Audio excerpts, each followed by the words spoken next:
ठीक है, I hope ये सर्कुलर आपको काफी बेनिफिट करेगा। ठीक है, चलिए अभी है ना, मैं आपको बहुत ही क्विकली जो कुछ मोड्स है इंपॉर्टेंट, उसके लिए दिखा देता हूँ वो भी। तो मेरे पास क्योंकि ट्रेनिंग का तो बहुत सारा मटेरियल है, और मतलब अगर मिश्रा साहब एक हफ्ता ट्रेनिंग चलाए तो भी जो है ना, मैं दिक्कत नहीं है, करा सकता हूँ, इतना मटेरियल है मेरे पास। मैं तो सोच रहा हूँ कि रेडियो स्टेशन शुरू कर देता हूँ। अरे सर, मुझे ले लीजिए ना DTRTI में सर, तो मुझे 15% मिल जाएगा एक्स्ट्रा भी सर। हाँ that is very sweet of you, because आप वैसे ही कितना करते रहते हैं लोगों के लिए। देखिए, डाटा माइनिंग का एक बहुत ही इंपॉर्टेंट एवेन्यू है, मैं 10 मिनट में आपको इसमें थ्रू करा देता हूं। Are you ready for it participants? Are you ready for it?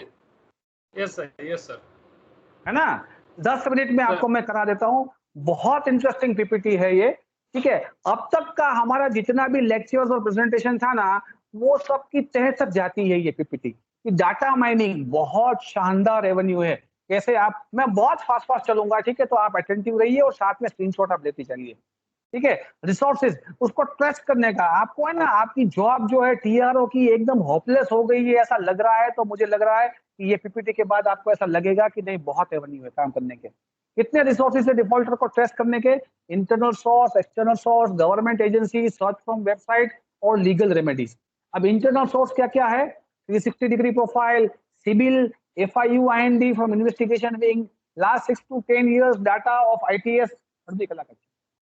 discrete inquiry by TRI or assessment records. I am giving you samples. These are some samples of internal sources which can be used for data mining. ठीक है,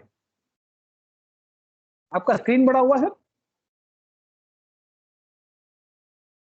देखिए external source, अभी हम external source discuss करेंगे। Am I audible sir? Sir am I audible? Yes sir, yes sir, you are audible sir. अभी हम external sources, internal source हमने decide किया, अभी एक्सटर्नल सोर्स। ठीक है, map, navigation map, Facebook, Google customer index folio. देखिए banking terminology भी आप साथ में सीखते जाइए। CIF is a combined customer index folio. अगर मान लीजिए मेरा देना बैंक में अलग अलग ब्रांचों में 10 अकाउंट है, तो मैं, आप उसको रूल 83 में लेटर लिखेंगे बैंक वालों को, तो आप उसको बोलेंगे कि मुझे CIF दो इसका, और उस फोलियो में कितने अकाउंट है उसका इंफॉर्मेशन दो, तो पूरी इंफॉर्मेशन आ जाएगी। तो ये आप नोट करें। देखिए बैंकिंग के बारे में जानना बहुत ही आवश्यक है अगर आपको इफेक्टिवली काम करना है तो।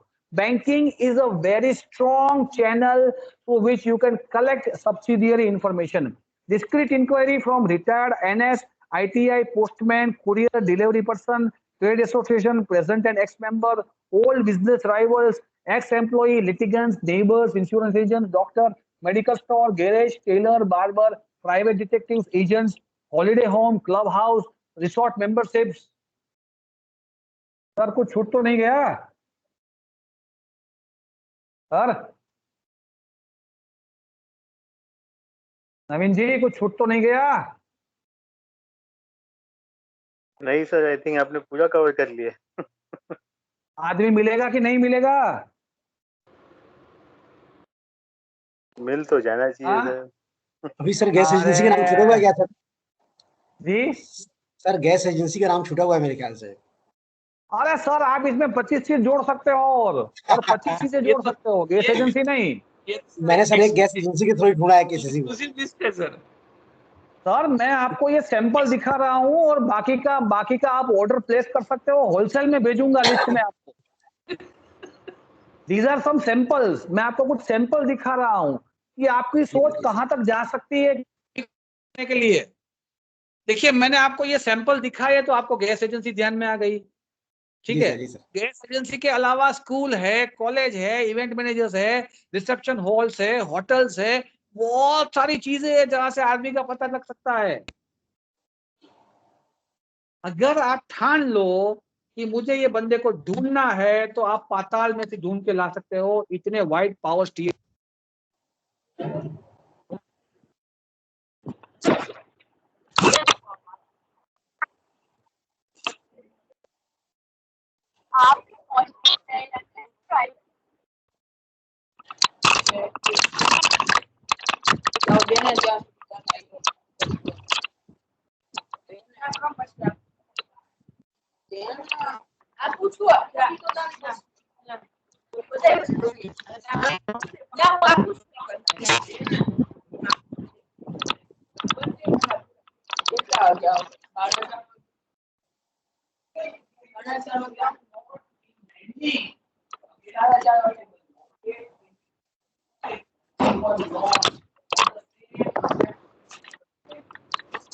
किशोर जी माइक ऑफ कीजिए।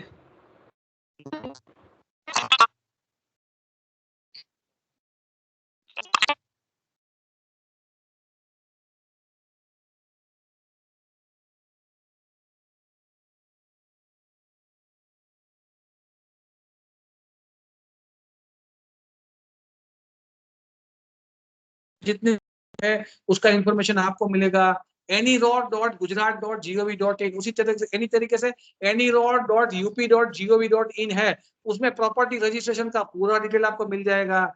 nvsp.gov.in ये वाटर पोर्टल है जिसके ऊपर से आपको पूरा डिटेल मिल जाएगा। नेक्स्ट stockholding.com डॉक्यूमेंट रजिस्ट्री का बहुत की और इंपॉर्टेंट इंफॉर्मेशन आपको इसमें से भी मिल सकता है। ठीक है, मतलब ये वेबसाइट्स है, गवर्नमेंट एजेंसी है, एक्सटर्नल सोर्स है, इंटरनल सोर्स है ना। इतने क्या नहीं मिल पाएगा नवीन जी?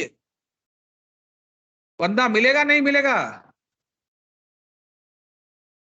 ट्राई तो कर सकते हैं सर। हाँ, ट्राई तो कर सकते हैं। रत्नदीप, अजय कुमार जी, अनिरुद्ध, अंजेश, चंदन, मनोज, पुरेंदु साहब, आज आप चुप चुप है क्यों? क्या बात है?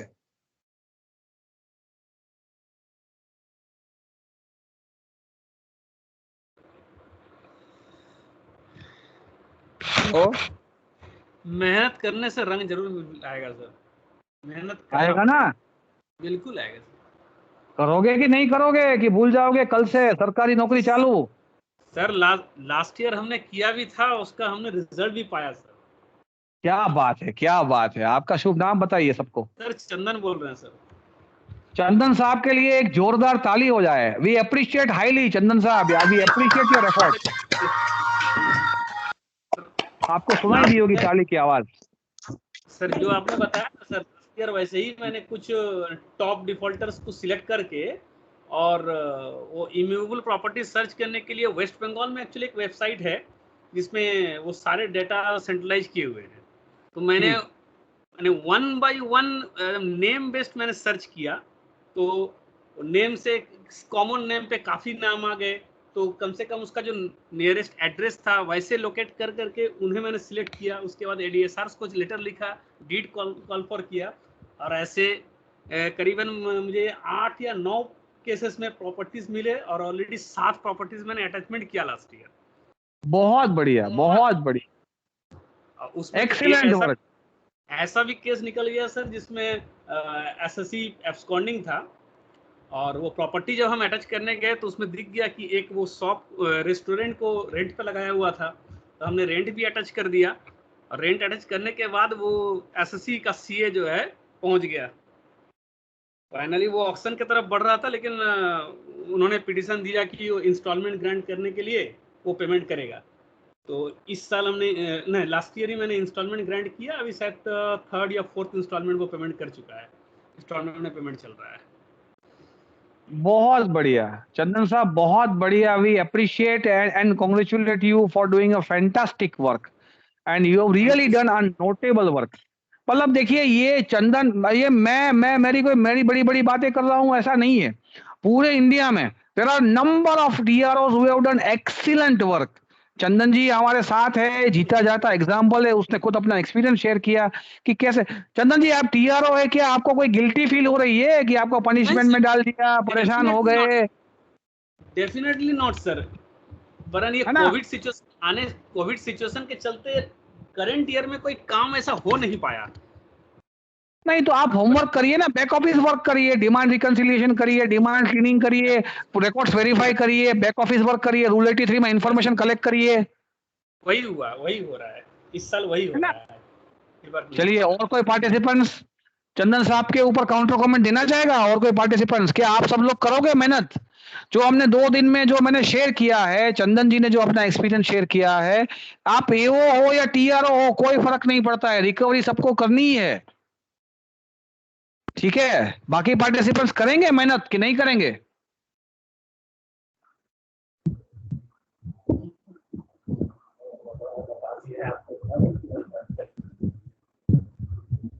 जी आईटीओ 131 कानपुर, जी मालती जी बताइए।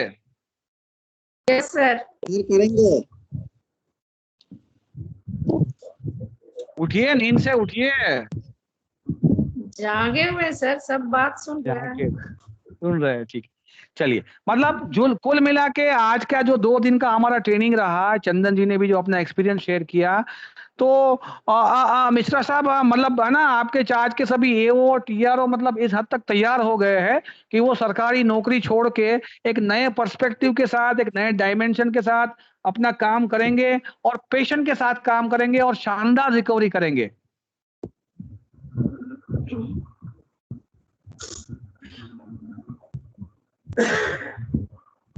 जी मिस्टर साहब। सर एक बात और ऐड करेंगे सर, और ये जो आप सीआईएफ नंबर वाली बात बोली ना सर, ये बहुत काम करता है सर, इस पर भी मैंने काम किया। ये मैंने जोनल ऑफिसेस को जो है वो सीआईएफ नंबर का कलेक्शन करके जोनल ऑफिसेस को अगर लिख दिया जाता है, उसके सीआईएफ की जरूरत नहीं है। अगर पैन बेस्ड डेटा चूंकि वहाँ उनके वहाँ भी मेंटेन होता है, तो ये हर जोनल ऑफिस को लिख देने के बाद कंप्लीट डेटा उनके यहाँ से आ जाता है, including branch name and branch address and branch contact details के साथ। तो इससे वो उसका अकाउंट ऑल ओवर इंडिया में कहीं भी हो, इसका डिटेल्स मिल सकता है, और अटैचमेंट हम यहाँ से बैठकर बैंक अटैचमेंट भी कर सकते हैं ऐसे अकाउंट्स का जिसका हमें पता तक नहीं होता है। बिल्कुल, ये बहुत बैंकिंग, जैसे मैंने आपको बताया कि बैंकिंग एक बहुत ही स्ट्रॉन्ग एवेन्यू है रिजल्ट ओरिएंटेड वर्क करने के लिए। ठीक है Chandan ji, thank you for a very valuable feedback and experience and sharing your beautiful experience, and we wish you all the best for your future endeavours also. ठीक है, चलिए friend, अभी अभी जो है ना, अभी हम we are now moving towards the last PPT. It is 4:30 and I am suppose to close at 5:30 and meticulously I will close at 5:30 and hand over to mister sir. अभी मैं जो आपको लास्ट पीपीटी दिखाने जा रहा हूं, ये एक ऐसी पीपीटी है जिसमें पूरे 2 दिन के काम का आपका पूरा निचोड़ इस पीपीटी में आ जाएगा। मैं आपको है ना इसमें सबसे पहले ब्लैक एंड व्हाइट में पीपीटी दिखाऊंगा, फिर है ना मतलब सेकंड स्टेज में जो न्यू डेवलपमेंट हुआ उसकी पीपीटी दिखाऊंगा। मैं आपको केस का बैकग्राउंड बता देता हूं। केस के बैकग्राउंड का नाम है विष्णु ऑयल एंड वनस्पति करके एक एसएससी था। ठीक है, विष्णु ऑयल एंड वनस्पति इंडस्ट्रीज लिमिटेड एसएससी का नाम है। उसका है ना आज से 20 साल पहले उसके वहां सेल टैक्स डिपार्टमेंट की, वेट डिपार्टमेंट की सर्च हो गई। वो सर्च के चलते उसके बुक्स ऑफ अकाउंट्स इंपाउंड कर लिए गए। वो इंपाउंड करने के बाद जो है ना उसकी फैक्ट्री बंद हो गई, पार्टी लॉस में चली गई, पार्टी एब्सकॉन्डिंग हो गई। वो इंफॉर्मेशन जो वेट डिपार्टमेंट के रेड की थी वो आरईएसी के थ्रू इनकम टैक्स में शेयर की गई। उसके चलते उसके असेसमेंट ईयर 2002, 3 और 3, 4 के असेसमेंट्स है ना, उसका असेसमेंट हुआ।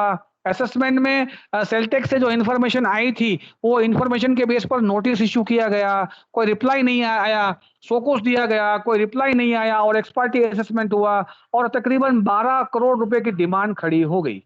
ठीक है, डिमांड खड़ी होने के बाद असेसिंग ऑफिसर ने जो एफर्ट्स किए, उसके बाद आरसी इश्यू हुआ, उसके बाद में ऑक्शन तक भी बात चली गई, लेकिन ऑक्शन हुआ नहीं हुआ, क्या परेशानी आई क्या नहीं आई, ये हम देखने की कोशिश करेंगे।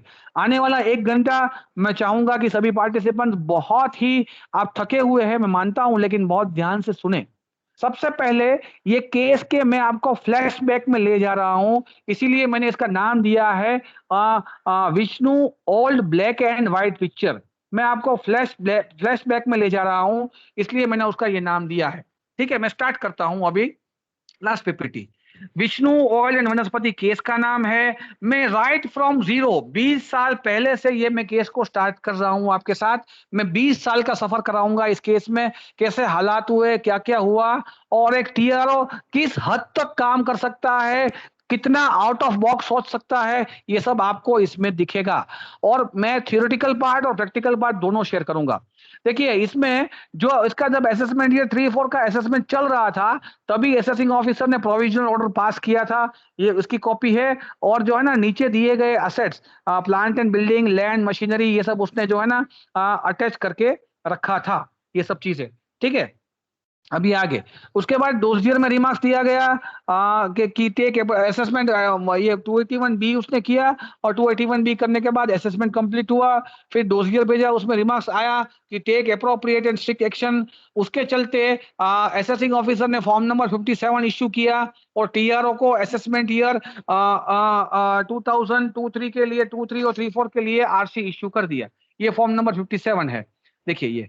ठीक है, फॉर्म नंबर 57 मिलने के बाद देखिए यहाँ पर मैं आपको दिखा रहा हूँ, ये फॉर्म नंबर 57 सर्व हुआ असेसमेंट ईयर 34 और 45 के लिए, ये उसका है। साथ ही में असेसिंग ऑफिसर ने, देखिए ये काम आपको करना चाहिए। असेसिंग ऑफिसर ने जो अटैच किया था, उसका गामना नमूना फॉर्म नंबर 7 बार, मतलब रेवेन्यू रिकॉर्ड, तहसीलदार के पास से रेवेन्यू रिकॉर्ड जो लैंड का था, वो रेवेन्यू रिकॉर्ड, और बैलेंस शीट का कॉपी जहां पर असेट का डिटेल्स दिया है, वो जो 281 बी में उसने अटैच किया था, वो टीआरओ को फॉरवर्ड कर दिया for taking further necessary action at his and. ठीक है, ये जो है ना, ये बैलेंस शीट का रिलेवेंट एक्सट्रैक्ट है कि जहां जो ये उसकी प्रॉपर्टी और असेट सब रिफ्लेक्ट होता है। इसके साथ जो है ना, उसने असेसिंग ऑफिसर ने टीआरओ को मैटर रिफर कर दिया।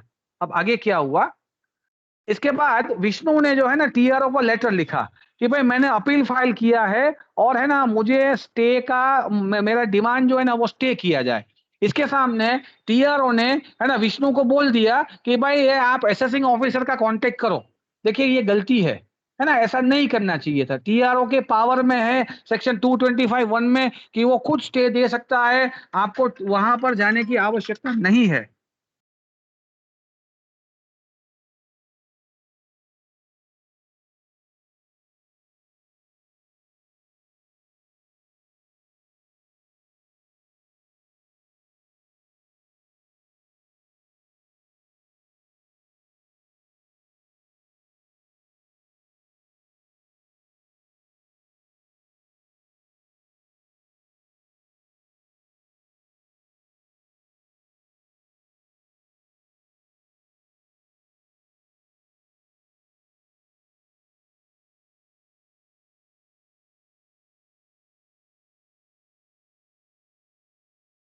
तो ये गलती नहीं करनी चाहिए। ठीक है, रिलेवेंट सेक्शन 225(1) में आपके साथ डिस्कस कर ही चुका हूं, 225(1) में उनके पावर्स है।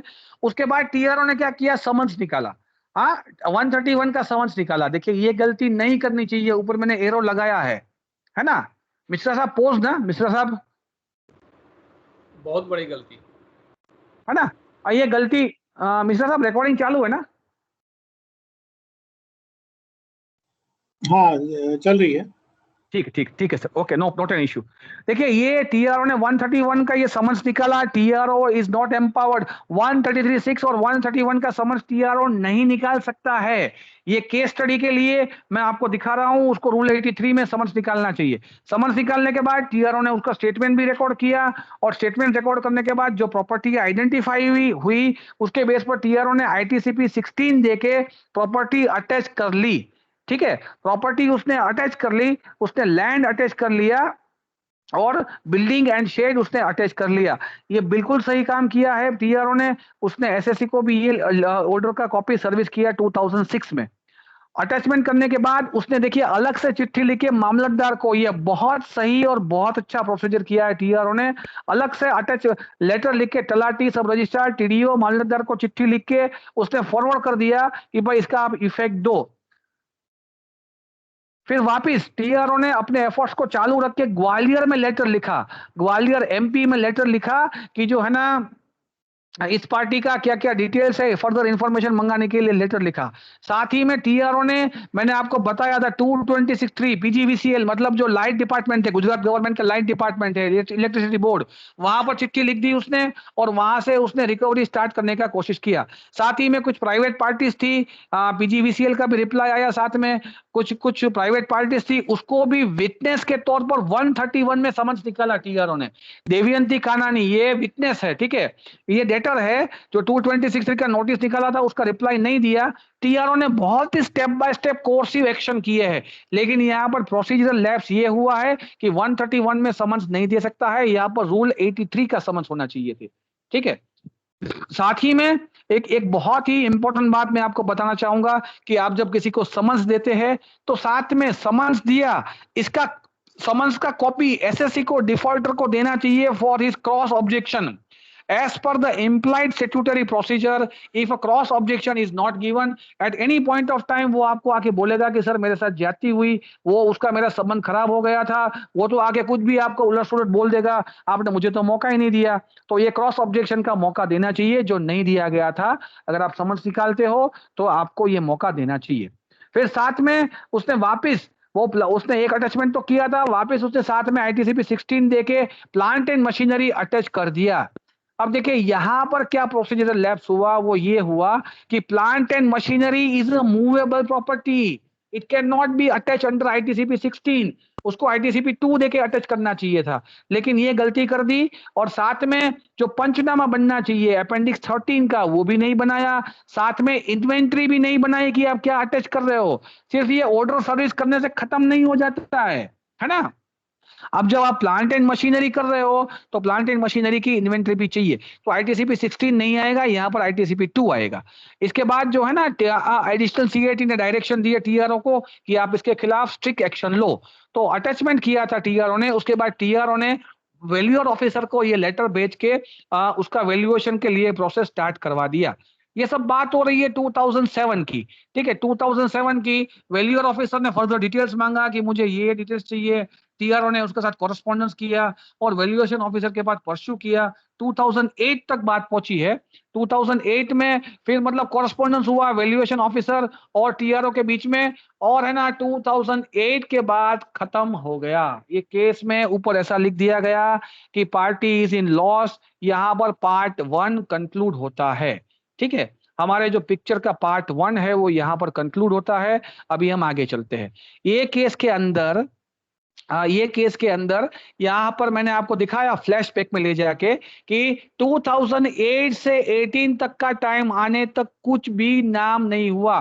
फाइल के ऊपर ये लिखा था कि it's a dead case, no asset for recovery, assets have been attached by the VAT department, party is absconding, party is notorious, party is not cooperating, ये सब चीजें लिखी हुई थी। 2018 में मैंने टीआरओ में ज्वाइन किया, मैंने पूरा फाइल स्टडी किया। तो सबसे पहला काम मैंने ये किया, देखिए ये second part. Friends part 1 clear है कि नहीं क्लियर है? क्लियर है सर, बिल्कुल क्लियर है। पार्ट 1 क्लियर है?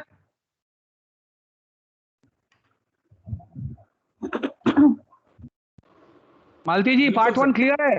Black and white picture clear है? Yes sir, black and white picture clear है? ठीक है, चलिए आगे बढ़ते हैं। Yes. उसके बाद मैंने ज्वाइन किया। अभी मैंने जो है ना, मैंने आके पूरा नए सिरे से फाइल देखा। मैंने सोचा यार मतलब ऐसा कैसे हो सकता है कि मतलब इतना बड़ा आदमी है, इतना बड़ा आदमी था और जो है ना वो कुछ एसेट नहीं है, ये नहीं है। तो मैंने बेसिक से काम चालू किया। पूरा फाइल स्टडी कर लेने के बाद आप जब टीआरओ की जो सिचुएशन है वैसी ही मेरी सिचुएशन थी। मेरा एकदम से पोस्टिंग टीआरओ में हो गया और कुछ पता ही नहीं चलता था क्या है क्या नहीं है। तो सबसे पहले मैंने काम ये किया, असेसिंग ऑफिसर को चिट्ठी लिख के स्टेटस मंगाया, केस रिकॉर्ड और स्टेटस मंगाया, डिमांड का क्या स्टेटस है वो मंगाया। और उसके बेस पर मैंने विष्णु को 2018 में लेटर लिखा। 2018 में विष्णु को फर्स्ट लेटर लिखा, status of demand, status of appeal और एक्शन ऑफ अटैच असेट। मैंने उसको बोला कि भैया तुम्हारा इतना डिमांड है, तुम्हारा अपील का ये स्टेटस पेंडिंग है, फिर भी तुमको 20% तो पैसा भरना है, तुम्हारा कोई स्टे पिटीशन वगैरह भी पेंडिंग नहीं है। तो जो है ना मेरा ये कंक्लूजन है कि मैं तुमको since your appeal is pending respecting the principle of natural justice I intend to initiate auction of only plant and machinery. मैंने उसको ये बोला कि तुम्हारा लैंड भी अटैचमेंट है और प्लांट एंड मशीनरी भी अटैचमेंट है। साथ ही 5.1 में मैंने उसको ये बोला कि मैंने इंक्वायरी कंडक्ट करवाया है, मेरे पास इंस्पेक्टर रिपोर्ट है कि तुम्हारा प्लांट पूरा डिटीरियोरेट हो चुका है, उसमें कुछ बचा ही नहीं है, उसका ऑक्शन मैं करना चाहता हूं। ठीक है, फिर है ना मैंने ये जो चिट्ठी उसको लिखी, उसका मैंने एसएससी को भेज दिया, वाया मैंने ईमेल से किया और व्हाट्सएप भी मैंने किया, उसका कोई रिप्लाई नहीं आया। उसके बाद मैंने वापस फरवरी 2019 में मैंने उसको रिमाइंडर भेजा कि भाई मैंने आपको इस डेट को ये लेटर भेजा था, उसमें मैंने आपको ये बोला था, लेकिन है ना आपका कोई रिप्लाई नहीं आया है। और मैंने ये भी बोला कि मैंने आपके ये व्हाट्सएप नंबर के ऊपर और आपके एआर को भी मैंने कॉपी दिया था। ठीक है, WhatsApp service through social media is an valid service as per order of Honorable Supreme Court of India, and even as per the media and even as per the electronic guidelines, service through WhatsApp is a valid service। तो मैंने ये पूरा देखिए यहाँ पर लिखा है। साथ ही में आप किसी को लेटर लिखो तो लास्ट वाला पोर्शन आप देखो, यहाँ पर जरूर ये लिखो कि ये किस आईडी या किस ईमेल पे आपने लेटर सर्विस किया है। ठीक है, फिर देखिए ये उसका जो हमने मेल सर्विस किया है उसका प्रूफ हमने निकाल के फाइल में रख दिया। इसका मुझे रिप्लाई आया, इन्होंने मुझे रिप्लाई दिया कि सर आप मुझे है ना रिकवर के लिए ये कर रहे हो, इतना प्रेशराइज कर रहे हो, लेकिन मेरा अपील पेंडिंग है और जो है ना मेरा लाइकली है वैट के एडिशन के वैट के इंफॉर्मेशन के बेस पर मेरा एडिशन हुआ है और मेरे साथ जाती हुई है और मेरा वैट का अपील निकल जाएगा तो मेरा सीआईटी अपील का भी अपील निकल जाएगा और सीआईटी अपील के चलते आप इसमें कुछ एक्शन नहीं ले सकते हो। तो इसके चलते जो है ना मतलब मैंने उसको ये लिखा कि भैया ठीक है तुम्हारा अपील पेंडिंग है, मैं मानता हूं, लेकिन भैया तुमको 20% तो पैसा भरना ही पड़ेगा, क्योंकि मैं हमेशा अपनी विंडो क्या रखता हूं, खुली रखता हूं। मैं कभी ऐसा लेटर नहीं लिख देता हूं कि मैं कहीं फंस जाऊं। मैंने उसको उसमें जयपुर में 5 ऑप्शन दिए थे, यहाँ पर मैंने उसको 3 ऑप्शन दिए कि भैया तुम्हारा मेरे पास कोई स्टे एप्लीकेशन भी पेंडिंग नहीं है, तुम्हारा अपील पेंडिंग है, फिर भी मैं अगर स्टे ऐसा मान के चलूं तो भी 20% भरना तुम्हारा जायज है, तो 2 करोड़ 1 लाख की डिमांड तो तुमको इमीडिएटली भरनी चाहिए। ऑप्शन 2 दिया कि अगर तुम नहीं भर पाते हो ये डिमांड तो मुझे कोई बैंक गारंटी या कोलेटरल सिक्योरिटी मुझे दो, या ताकि जो है ना मैं तुम्हारा उसके सामने मैं तुम्हारा पैसा वसूल कर सकूं। मैंने तीसरा ऑप्शन भी उसको दिया कि भाई जो है ना मैंने गवर्नमेंट वैल्यूएशन का वैल्यूएशन भी मेरा प्रोसेस चालू है, मैंने फोटो भी भेजे, इंस्पेक्टर रिपोर्ट भी भेजा कि देखो तुम्हारा कंडम्ड हो गया है प्लांट एंड मशीनरी, तुम्हारा अपील चालू है, कोई बात नहीं, ये दिन ब दिन तुम्हारा और खराब होता जा रहा है और तुमको अगर पैसा तो भरना ही अपील में कंफर्म नहीं हुई तो भी तुमको जो जीपी का तो कम से कम 2-5-10 लाख रुपए का तो डिमांड तो बचेगा ही बचेगा।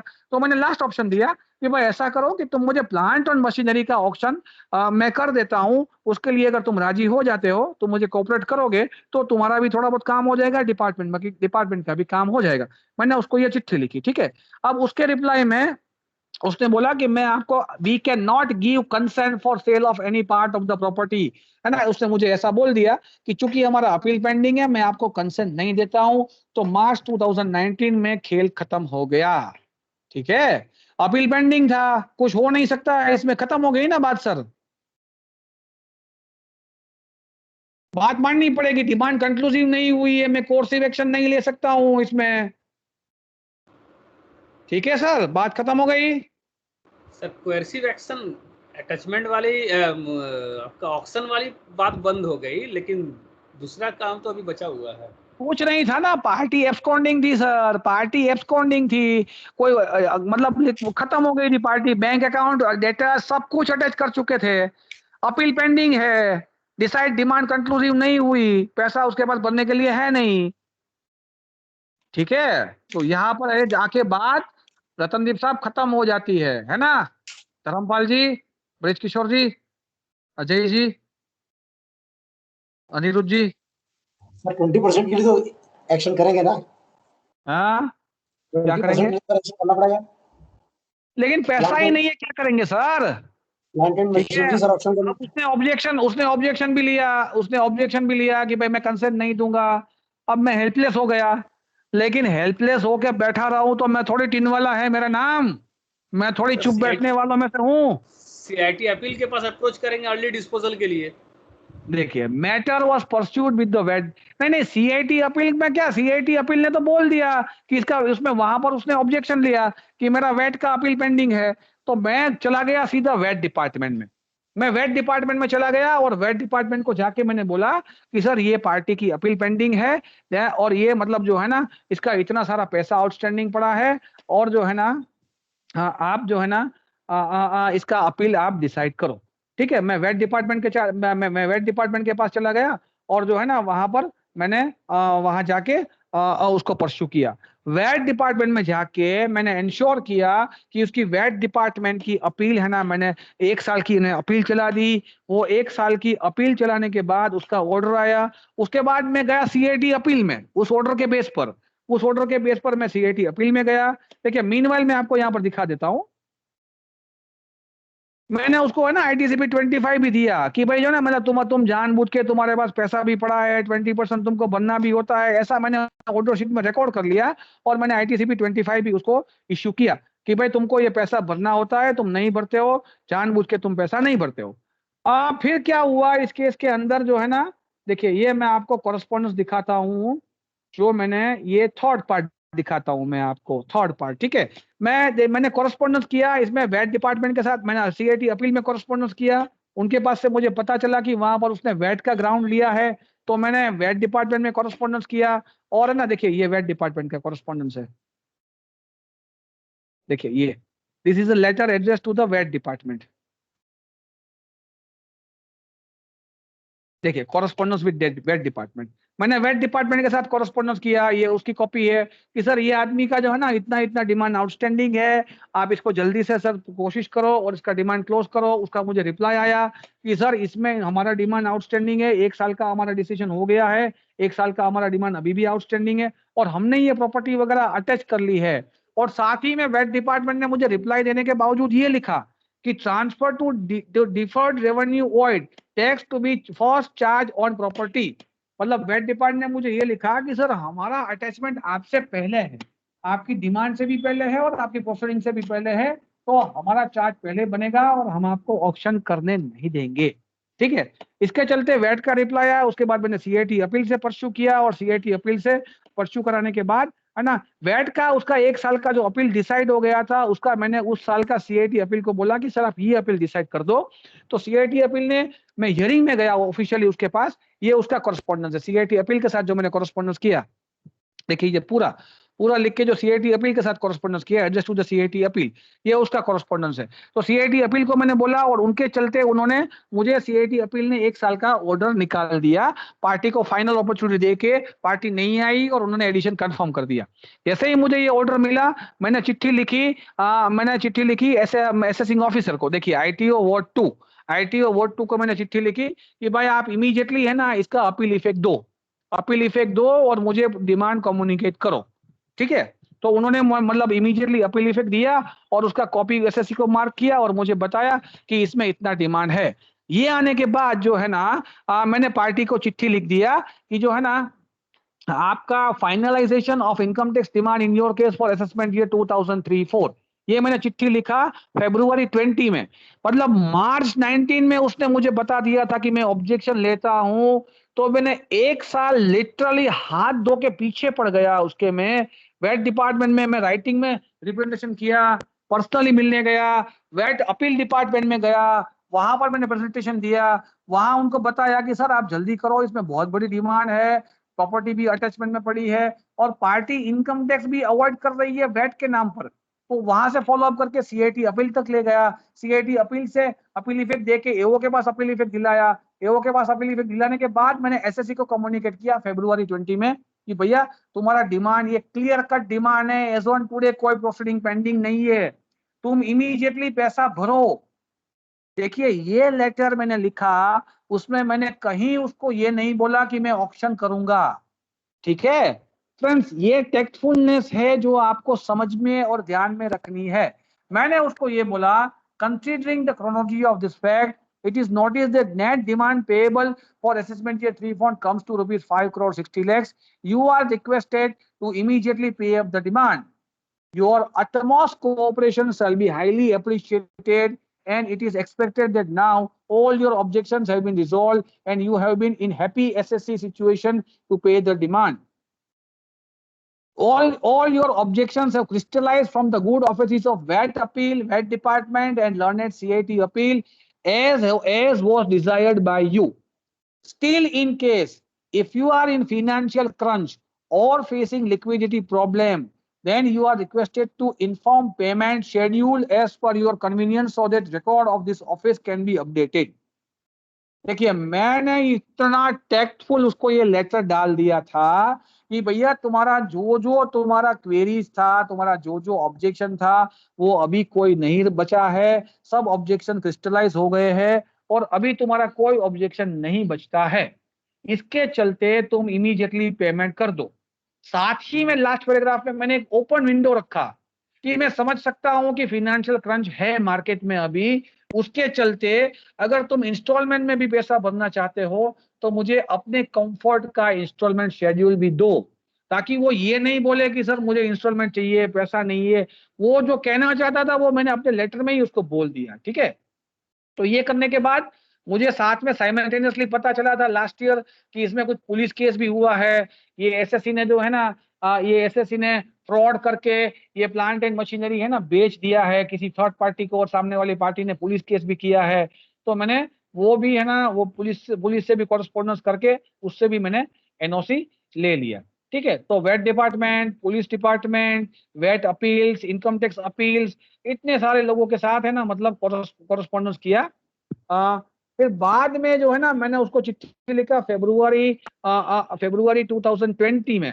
अब उसने जो है ना मतलब मुझे बोलता है सर मैं आज आ रहा हूँ ना, कल आ रहा हूँ ना, मुझे 1 साल से वो बोल रहा था सर मैं आपको मिलने के लिए आ रहा हूँ ना, मुझे पेमेंट शेड्यूल देना है ना, मुझे बड़े साहब को भी मिलना है ना, कमिश्नर साहब को भी मिलना है ना, मैंने थोड़ा बहुत पैसे का इंतजाम किया है ना।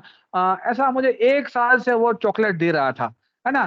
फिर मैं अपने इंस्पेक्टर के साथ बैठा और मैंने उनको बोला कि भैया क्या करना है आप बताओ। ये बंदा है ना ये पैसा भरने वाला है नहीं, ठीक है, और इसकी डिमांड अभी क्रिस्टलाइज हो गई है और जो है ना अभी हम जो है ना हम कोई भी एक्शन, हमने सभी एक्शन इसमें ले लिया, ठीक है। हमारा कोई भी एक्शन है ना इसमें काम नहीं है। अटैचमेंट 226(3) कर लिया, तो इमोबल प्रॉपर्टी अटैच कर लिया, प्रॉपर्टी अटैच कर लिया, और है ना अभी टाइम मेरा भी 2 साल खत्म हो रहे हैं यहाँ पर। ऑक्शन मतलब मेरे से होगा नहीं होगा पता नहीं है। कुछ ऐसा करते हैं कि इमीडिएटली रिजल्ट मिले, है ना। हम कुछ वैल्यूएशन ऑक्शन के लिए भी जाएंगे तो वो बहुत सारी परेशानियां दिक्कत करेगा। तो इनकम टैक्स एक्ट के 2nd शेड्यूल में एक प्रोविजन है, वो है एंट्रस्टिंग ऑफ पावर्स टू टीआरओ, ठीक है। ये एक प्रोविजन है, एंट्रस्ट कर सकता हूं मैं अपने पावर्स रूल 19A के तहत, ठीक है। रूल 19A के तहत 2nd शेड्यूल के मैं मेरे पावर्स मेरे इंस्पेक्टर को एंट्रस्ट कर सकता हूं। पूरे इंडिया में ये प्रोविजन मैंने फर्स्ट टाइम यूज किया ये केस के अंदर, विष्णु ऑयल एंड वनस्पति के केस में। Now I am taking you to the 3rd part of the case study. First part was old picture black and white, second part was मेरे आने के बाद मैंने जो एफर्ट्स किया वो उसका मैंने आपको दिखाया। अब 3rd पार्ट जो मैंने एकदम से नोवेल एक्शन लिया है ना, इंटरेस्ट किया मैंने टीआरओ के पावर, उसका मैं प्रेजेंटेशन आपको दिखा रहा हूं। देखिए रूल 19A में ये प्रावधान दिया गया है कि टीआरओ अपने पावर्स अपने इंस्पेक्टर्स को एंट्रस्ट कर सकता है। मैंने इंस्पेक्टर के साथ मीटिंग किया, इंस्पेक्टर को मैंने बताया कि भाई देखिए मैं मेरे पावर्स आपको एंट्रस्ट करना चाहता हूं। अब इंस्पेक्टर भी जो है ना मतलब एकदम से हक्के बक्के हो गए कि अरे सर आप हमको क्या करना है इसमें, हमको तो कुछ पता ही नहीं है। तो फिर मैंने उसको बोला देखो भैया किसी ने ये काम किया नहीं है पावर्स एंट्रस्ट करने का, ऐसा है आप मेरे बाजू वाले ने किया हो तो मैं जाके पूछ लूं उनको कि आप कैसे करते हो मुझे बताओ ताकि मैं भी कर सकूं। मैं फर्स्ट टाइम कर रहा हूं तो मैं आपको गाइड करूंगा, उस हिसाब से आपको चलना है। मैंने थियोरेटिकली सारी चीजें पढ़ ली, क्या क्या क्या होता है क्या नहीं होता है वो मैंने पढ़ लिया। तो 19A में ये प्रावधान दिया गया है कि TRO with the prior permission of additional CIT can entrust his powers to his inspector. तो मैंने एडिशनल सीआईटी को ये चिट्ठी लिखी, एडिशनल सीआईटी को मैंने ये लिखा कि रूल 19A ये कहता है कि a tax recovery officer may with previous approval of joint commissioner entrust any of his function as TRO to any other officer lower than him in rank, not being lower than an inspector, and such officers shall, in relation to the function so entrusted to him, be deemed to be a tax recovery officer. मतलब वो deem TRO माने जाएंगे। अगर मैं rule 19A के powers exercise करता हूं तो मेरे इंस्पेक्टर्स डीम टीआरओ माने जाएंगे। तो फ्रेंड्स, ये पावर्स पूरे इनकम टैक्स डिपार्टमेंट में सिर्फ और सिर्फ टीआरओ के पास ही है कि टीआरओ अपने पावर्स अपने सबऑर्डिनेट को एंट्रस्ट कर सकता है और उसको डीम टीआरओ बना सकता है। आप पूरी हायरार्की देख लीजिए, है ना। पीसीआईटी एडिशनल सीआईटी को डीम पीसीआईटी नहीं बना सकता है। एडिशनल सीआईटी अपने सबऑर्डिनेट डीसी को मतलब डीम एडिशनल सीआईटी नहीं बना सकता है। आप पूरी हायरार्की देख लीजिए, है ना। वार्ड के अंदर भी आईटीओ अपने इंस्पेक्टर को डीम आईटीओ नहीं बना सकता है, लेकिन ओनली एंड ओनली टीआरओ में ये पावर दिए गए हैं कि मैं एज अ टीआरओ मेरे इंस्पेक्टर को मैं डीम टीआरओ बना सकता हूं। अब मैंने उनको परमिशन के लिए लेटर लिखा, साथ में उनको मैंने लिखा कि मैं क्या क्या काम करना चाहता हूं। उनका अप्रूवल मिलने के बाद मैंने मेरे जो 3 इंस्पेक्टर थे, ठीक है, तो M Desai, DK Shukla and Abhinav Kumar, उनको मैंने ऑर्डर करके मेरे पावर एंट्रस्ट कर दिए, है ना। मेरे पावर मैंने एंट्रस्ट कर दिए। मैंने उनको जो चिट्ठी लिखी उसमें मैंने उनको ये लिखा कि आपको क्या क्या काम करना है, ठीक है, ये फैक्ट्स ऑफ द केस ये है और आपको background of the assessee. Friends, आपको मैं बता दूं कि ये यही वही एसएससी है मुरैना में। मिश्रा साहब, शायद आप रिकलेक्ट कर पाएंगे, 3 साल पहले बंबई में सर्च हुआ था, उसके कांटेक्ट में मुरैना में क्रॉस इंक्वायरी में ये एसएससी के घर पे सर्च हुआ था और गोविंद बंसल और संजय बंसल ने डिपार्टमेंट के डीडीआई पगड़िया साहब है उनके ऊपर अटैक किया था, ठीक है, और वो जेल में भी गए थे। इतनी नोटोरियस की ये पार्टी है। जी मिश्रा साहब। जी जी जी बिल्कुल। वो Vikram Pakadia is a very dashing and young officer, बहुत ही डेडिकेटेड ऑफिसर है। अभी हार्वर्ड से भी वो पढ़ के हैं, डिपार्टमेंट ने उनको भेजा था। तो उन लोगों पे जी उस पे इसी पार्टी ने अटैक किया था during the course of search and he was imprisoned. I was dealing with the same party in Rajkot since they originally belong to Morena. वो गांधीधाम में बिजनेस कर रहे थे लेकिन फिर चले गए थे गांधीधाम छोड़ के। ये उसी केस को मैं डील कर रहा हूँ, ये उसी केस का केस स्टडी सर आप देख रहे हैं, ठीक है। तो मैंने उनको बैकग्राउंड बताया कि भाई देखिए ये जो है ना इस टाइप के एसएससी है और मैंने उसको साथ में interested of certain tax recovery officer क्या क्या फंक्शंस आपको करने हैं ये भी मैंने उनको लिख के दिया कि आपको है ना रूल 83 का आपको समझ भी निकाल सकते हो और जो है ना आप उसको हैंग हो गया क्या? नहीं चल रहा है, वी कैन Okay. मैंने उनको बोला कि आपको है ना आपको क्या क्या टू कंडक्ट इंक्वायरीज। मैंने 7 प्रकार के पावर्स उनको एंट्रस्ट किए। देखिए it is to be a very issue specific entrustment of powers कि आपको रूल 83 का समझ निकालना है, to conduct inquiries relevant to the recovery proceeding in the above case, to collect the details of present business activity and nature of business, to collect copies of trial balance, current account etcetera, to collect the details of all the movable and immovable property, to confront the crystallized demand। देखिए point number 6 और 7 ये सब काम मुझे करने होते हैं। वो सब काम मैंने मेरे इंस्पेक्टर को एंट्रस्ट कर दिए, डेलीगेट कर दिए पावर्स। साथ में 6 नंबर में बोला कि आपको है ना 5 करोड़ 60 लाख की असेसमेंट या 3/4 की जो डिमांड क्रिस्टलाइज हो चुकी है उसको भरवाने का कोशिश करना है। साथ में ही असेसमेंट ईयर 4 और 5 की 7 करोड़ की डिमांड है जिसके ऊपर अभी कोई स्टेप पेंडिंग नहीं है, वो डिमांड भी कलेक्टिबल की कैटेगरी में आती है, वो डिमांड भी आपको कलेक्ट करना है। साथ ही मैंने उनको बोला कि क्या क्या इंपॉर्टेंट पॉइंट्स आपको ध्यान में रखने हैं, ठीक है। उसका भी मैंने उनको गाइडलाइन दे दिया कि आपको डीन से मेरे डिजिटल साइन से लेटर आपको समझ जनरेट करना है, वो डीन के जरिए से करना है। साथ में आपके बहुत कर्टियस रहना है, बहुत आउट ऑफ वे जाके मतलब लड़ाई झगड़े वाली बात नहीं करनी है, पुलिस सिक्योरिटी लेनी है और कॉम्पिटेंसी के हिसाब से आपको काम करना है और जो है ना बहुत ही सेफ तरीके से काम करना है। ये मैंने उनको हिंट भी दिया। साथ में 12(4) regress action if the SSC does not cooperate. साथ ही मैंने उनको ITCP 25 निकाल के भी दे दिया कि मान लीजिए अगर एसएससी कोऑपरेट नहीं करता है और तो आप इमीडिएटली उसको, क्योंकि मेरा क्लियर ग्राउंड था, उसके पास असेट था, फिर भी वो टैक्स भरने को तैयार नहीं है, तो अरेस्ट एंड डिटेंशन का क्लियर केस बन जाता है, ठीक है।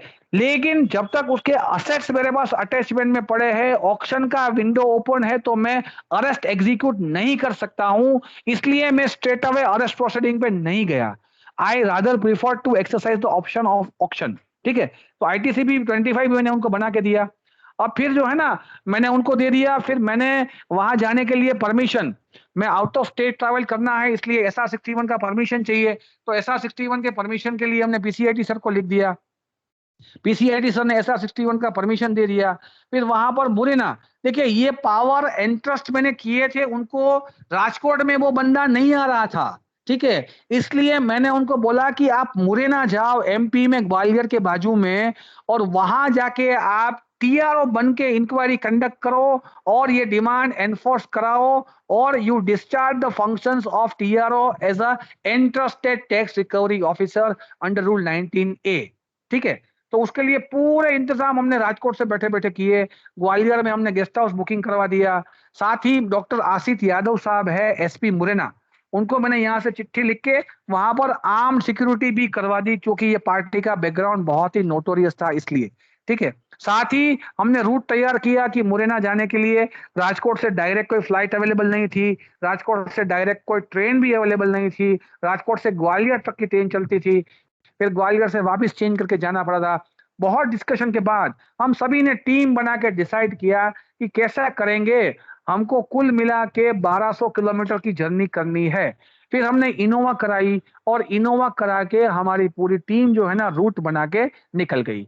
देखिए ये जो ऑर्डर शीट है, ये छोटी से छोटी, ये मैंने प्रोसीडिंग स्टार्ट किया 13/2/2020 से, 13/2/2020 से लेके 9/3/2020 तक की प्रोसीडिंग है।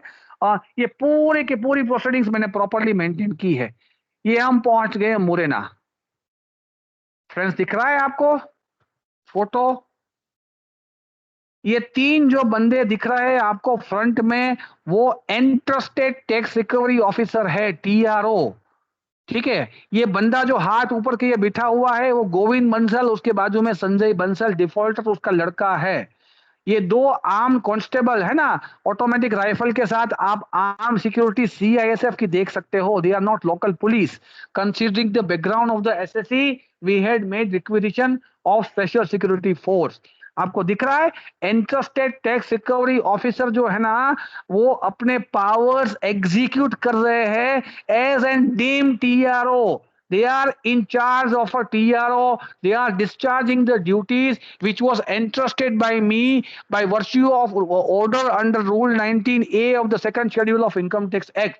और लास्ट में आपको एक बंदा बैठा दिख रहा है, वो बेचारा TRO बैठा है, ठीक है, दिख रहा है लास्ट में बंदा बैठा हुआ?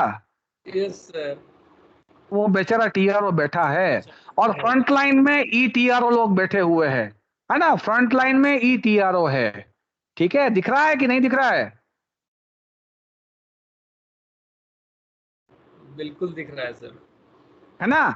तो देखिए ये काम, when you become a officer, आपको सिर्फ है ना CC सर के ऑर्डर से प्रमोट नहीं होना है, आपको मेंटली भी प्रमोट होना है। देखिए मैं पीछे बैठा हूं, TRO पीछे बैठा है, फ्रंट में ETROs बैठे हैं, मैंने उनको पूरा कमांड दे दिया। मैंने बोला भैया मैंने तो मेरे पावर्स आपको डेलीगेट कर दिए, अब आप जानो, आपका काम जाने, मैं तो पीछे ये बैठा, मैंने आपको पूरा समझा दिया, आपको मैंने राइटिंग में ऑर्डर्स दे दिए, मैंने आपको ETRO बना दिया, अभी आप अपना काम करो। देखिए ये ब्रॉडर व्यू, हमारे ETRO साहब देखिए उनको समझा रहे कि आपको डिमांड बनना है, क्या हुआ था क्या नहीं हुआ था, ठीक है। ये दूसरे ETRO साहब उसका स्टेटमेंट रिकॉर्ड कर रहे हैं, and he signing, he is not recording. Statement record करने के बाद उसका सिक्का लगा के वो खुद साइन कर रहे हैं, आपको दिख रहा है लास्ट में रबर स्टैम्प दिख रहा है, रबर स्टैम्प के नीचे वो ETRO साइन कर रहे हैं, दिख रहा है, ठीक है। डायरेक्टर्स का स्टेटमेंट रिकॉर्ड करके दूसरे ETRO है वो साइन कर रहे हैं, वो दिख रहा होगा आपको, ठीक है। तो ये जो है ना, मतलब ये हमने वहां जाके स्टेटमेंट रिकॉर्ड किया, उसमें पार्टी ने बोला, देखिए हमने वहां जाके कहीं पर भी ये बात नहीं किया था कि हम आपका ऑक्शन करना चाहते हैं, हुआ क्लियर कि नहीं हुआ? हमने वहां जाके ये बोला कि सर आपका डिमांड क्रिस्टलाइज हो गया है, ठीक है, आप पैसे भरो। और हम तो एकदम से वहां गए तो आप देख सकते हैं 3-3 4-4 गाड़ियां पड़ी थी, बहुत बड़ी फैक्ट्री थी और वो सरकार को डिपार्टमेंट को चूना लगा रहा था। देखिए ब्रांड न्यू गाड़ी पड़ी हुई है, उसके बाजू में इनोवा पड़ी हुई है, ठीक है, और जो है ना मतलब वो कोऑपरेट नहीं कर रहा था। तो इतने मतलब ये हमारे तीनों ईटीआर और डोमिनेटिंग फॉर्म में आ गए कि बात मत पूछो। बोले नहीं हम तो जाएंगे ही नहीं। अच्छा, लास्ट हम वहां पर गए थे 9 मार्च को, 8 मार्च को पहुंचे थे, ग्वालियर दर्शन किया, 9 मार्च को हम वहां मुरैना पहुंचे, 9 मार्च की सुबह को। हम देखिए कितना टैक्टफुली वे से हमने काम किया, ठीक है। मैं जो है ना, मैं हम लोग वहां गए, कांच की कैबिन, हमने दरवाजा नॉक किया, हमारा आइडेंटिटी कार्ड दिखाया और जो है ना हमने उसको बोला कि हम इनकम टैक्स डिपार्टमेंट से आ रहे हैं और हमको आपके साथ बैठ के थोड़ी बात करनी है। तो उनके बोला ठीक है। फिर मैंने बोला कि भाई आपके सीसी कैमरा लगे हुए हैं? उसने बोला हाँ लगे हुए हैं, मैं बंद कर दूं? मैंने बोला बिल्कुल बंद नहीं करना है, आप सीसी कैमरा चालू करो। फिर हम जो वीडियोग्राफर ले गए थे उसको बोला भाई आप वीडियोग्राफी चालू करो, अंडर वीडियोग्राफी पूरा होगा। मैंने इंट्रोडक्शन दिया मेरा, मैंने बोला मैं टीआरओ हूँ, राजकोट से आया हुआ हूँ और आपको क्लेरिफाई करना चाहता हूँ कि आज आपके वहां ना ही कोई सर्वे ना ही कोई सर्च की कार्यवाही चल रही है। हम रिकवरी पर्पस के लिए आपसे कुछ बात करने के लिए, कुछ इंक्वायरी करने के लिए, स्टेटमेंट रिकॉर्ड करने के लिए आए हैं। ऐसा हमने क्लेरिफाई किया पहले उनको। फिर मैंने मेरी टीम का इंट्रोडक्शन करवाया, ठीक है, कि ये हमारे 3 ईटीआरओ ऑफिसर्स हैं और ये आपसे बात करेंगे और मैं पीछे जाके बैठ गया, ये फोटो में आपको दिख रही है, ठीक है। तो स्टेटमेंट रिकॉर्ड करना चालू किया, जैसे जैसे हम उसके पास डिटेल मांगते गए तो वो सामने से बोला कि सर जो हमारा प्लांट एंड मशीनरी आपने अटैच किया है वो ऑक्शन कर दो। ठीक है, हुआ क्लियर कि नहीं हुआ? हाँ, हमारा वहां जाने का जो पर्पस था, 1200 किलोमीटर काट के वहां गए थे और फर्स्ट टाइम प्रोविजन यूज किया, पावर्स एंटर्स किए रूल 19A के तहत, ठीक है, पावर एंटर्स किए और जो है ना उसने बोला कि कर दो। तो वहां से हम उसका राइटिंग में उसने हमको बोल दिया कि हाँ जो है ना आप ये बेच दो। तो फिर पूरा प्रोसीजर वगैरह कंप्लीट करके, अच्छा दूसरी मजेदार बात बताऊं, टैक्टफुली हैंडल करने की सिचुएशन, हम वहां पर गए, वो थोड़ा बौखलाने लगा, तू मैं करने लगा कि नहीं नहीं सर ये नहीं है ना वो नहीं है ना। हम तुरंत हाथ जोड़ के खड़े हो गए। मैंने बोला कोई बात नहीं। बोला सर आज होली है, 9 मार्च 2020 को रात को होली की रात हो रही थी, दूसरे दिन धुलेटी होने वाली थी। तो हमने बोला देखिए मैंने बंसल जी 12:30 बज गए हैं, आपके खाने का टाइम हो रहा है, हमको भी निकलना है, अगर आप व्यस्त चल रहे हैं तो कोई बात नहीं, हम जो है ना पर कल होली है तो कल आप पूजा पाठ कीजिए, आज शाम को भी पूजा पाठ कीजिए, हम है ना परसों मिलेंगे। और फिर है ना मैंने उनको बताया कि ऐसा है बंसल साहब, परसों भी अगर आप फ्री नहीं है तो हमको कोई दिक्कत परेशानी नहीं है, हम तो ऑफिस ड्यूटी कर रहे हैं, हमारी तनख्वाह तो चालू हुई है। और मेरी वाइफ है ना वो बड़े अच्छे नेचर की है, उसने बहुत बड़ा सूटकेस भर के मुझे दिया था, 5-7 दिन के कपड़े लेके दिए थे, कपड़े भर के दिए थे कि आप आराम से रहो ग्वालियर में, मुरैना में, और आप घूमते रहो वहां। तो हमको कोई जल्दबाजी नहीं है, कोई आप जब बोलेंगे तो। बोला नहीं नहीं नहीं सर मुझे तो अभी खत्म करना है 1-2 दिन में। मैंने बोला हम तो डेली सुबह 10 बजे यहाँ आके बैठ जाएंगे, आप फ्री होंगे ये कोई बात नहीं, हम बाहर आके बैठेंगे, आप फ्री होंगे तो हम बात करेंगे, आप फ्री नहीं होंगे तो कल बात करेंगे। देखिए कितना टैक्टफुली आपको पार्टी को टैकल करना है। Why I should take pressure on me, है ना? मैं क्यों मेरे पे प्रेशर लूं? मैंने प्रेशर शिफ्ट कर दिया पार्टी के ऊपर, है ना?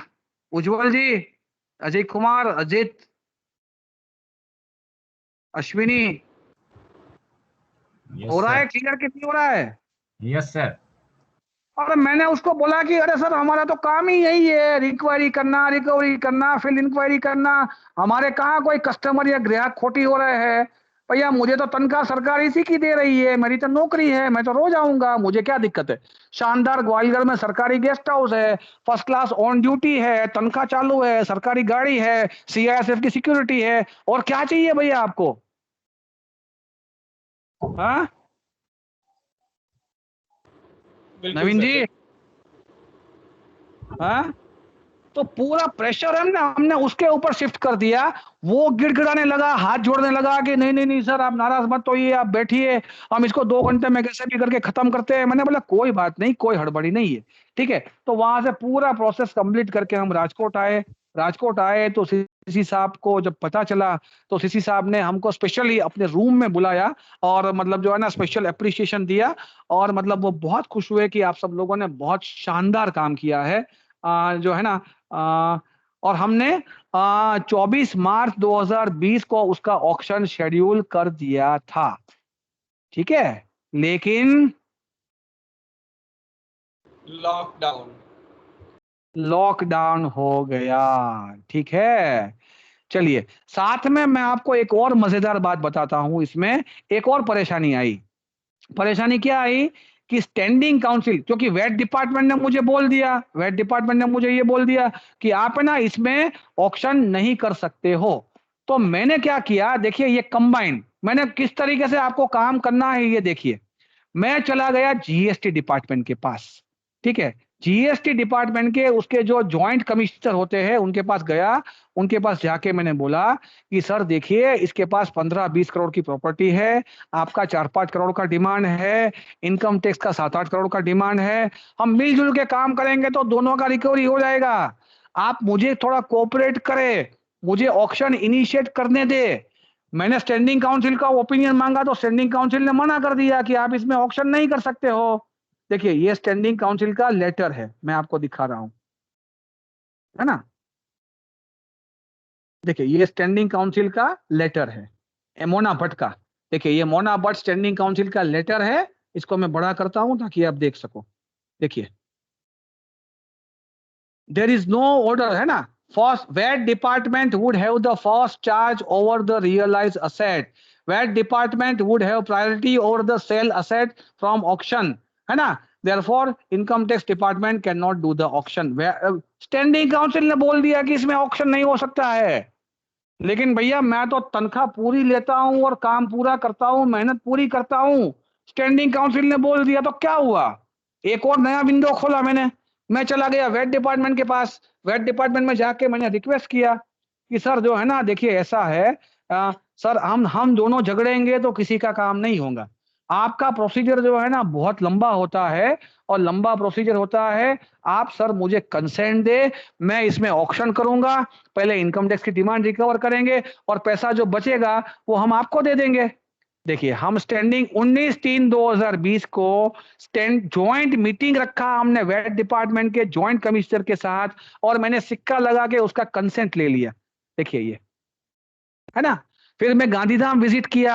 गांधीधाम का जो वेट डिपार्टमेंट का ऑफिसर था उसका मैंने सिक्का लगा के साइन ले लिया कि भाई आपके जॉइंट कमिश्नर का डायरेक्शन है। मैं 2 मिनट पढ़ के बताता हूं।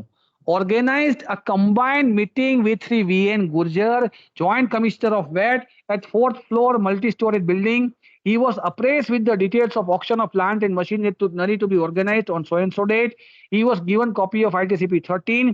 He has agreed that excess amount from auction shall be adjusted from VAT demand after collection of IT demand. Inspector Sri D.K. Shukla, Abhinav Kumar accompanied in the meeting. Combined auction shall be organized. My dear friend, in India, this was the first combined auction to be conducted. मैंने bank वाला सुबह आपको बताया था लेकिन हो नहीं पाया कोरोना के चलते। तो यहाँ पर उन्होंने कंसेंट दे दिया कि आप कंबाइंड ऑक्शन करो।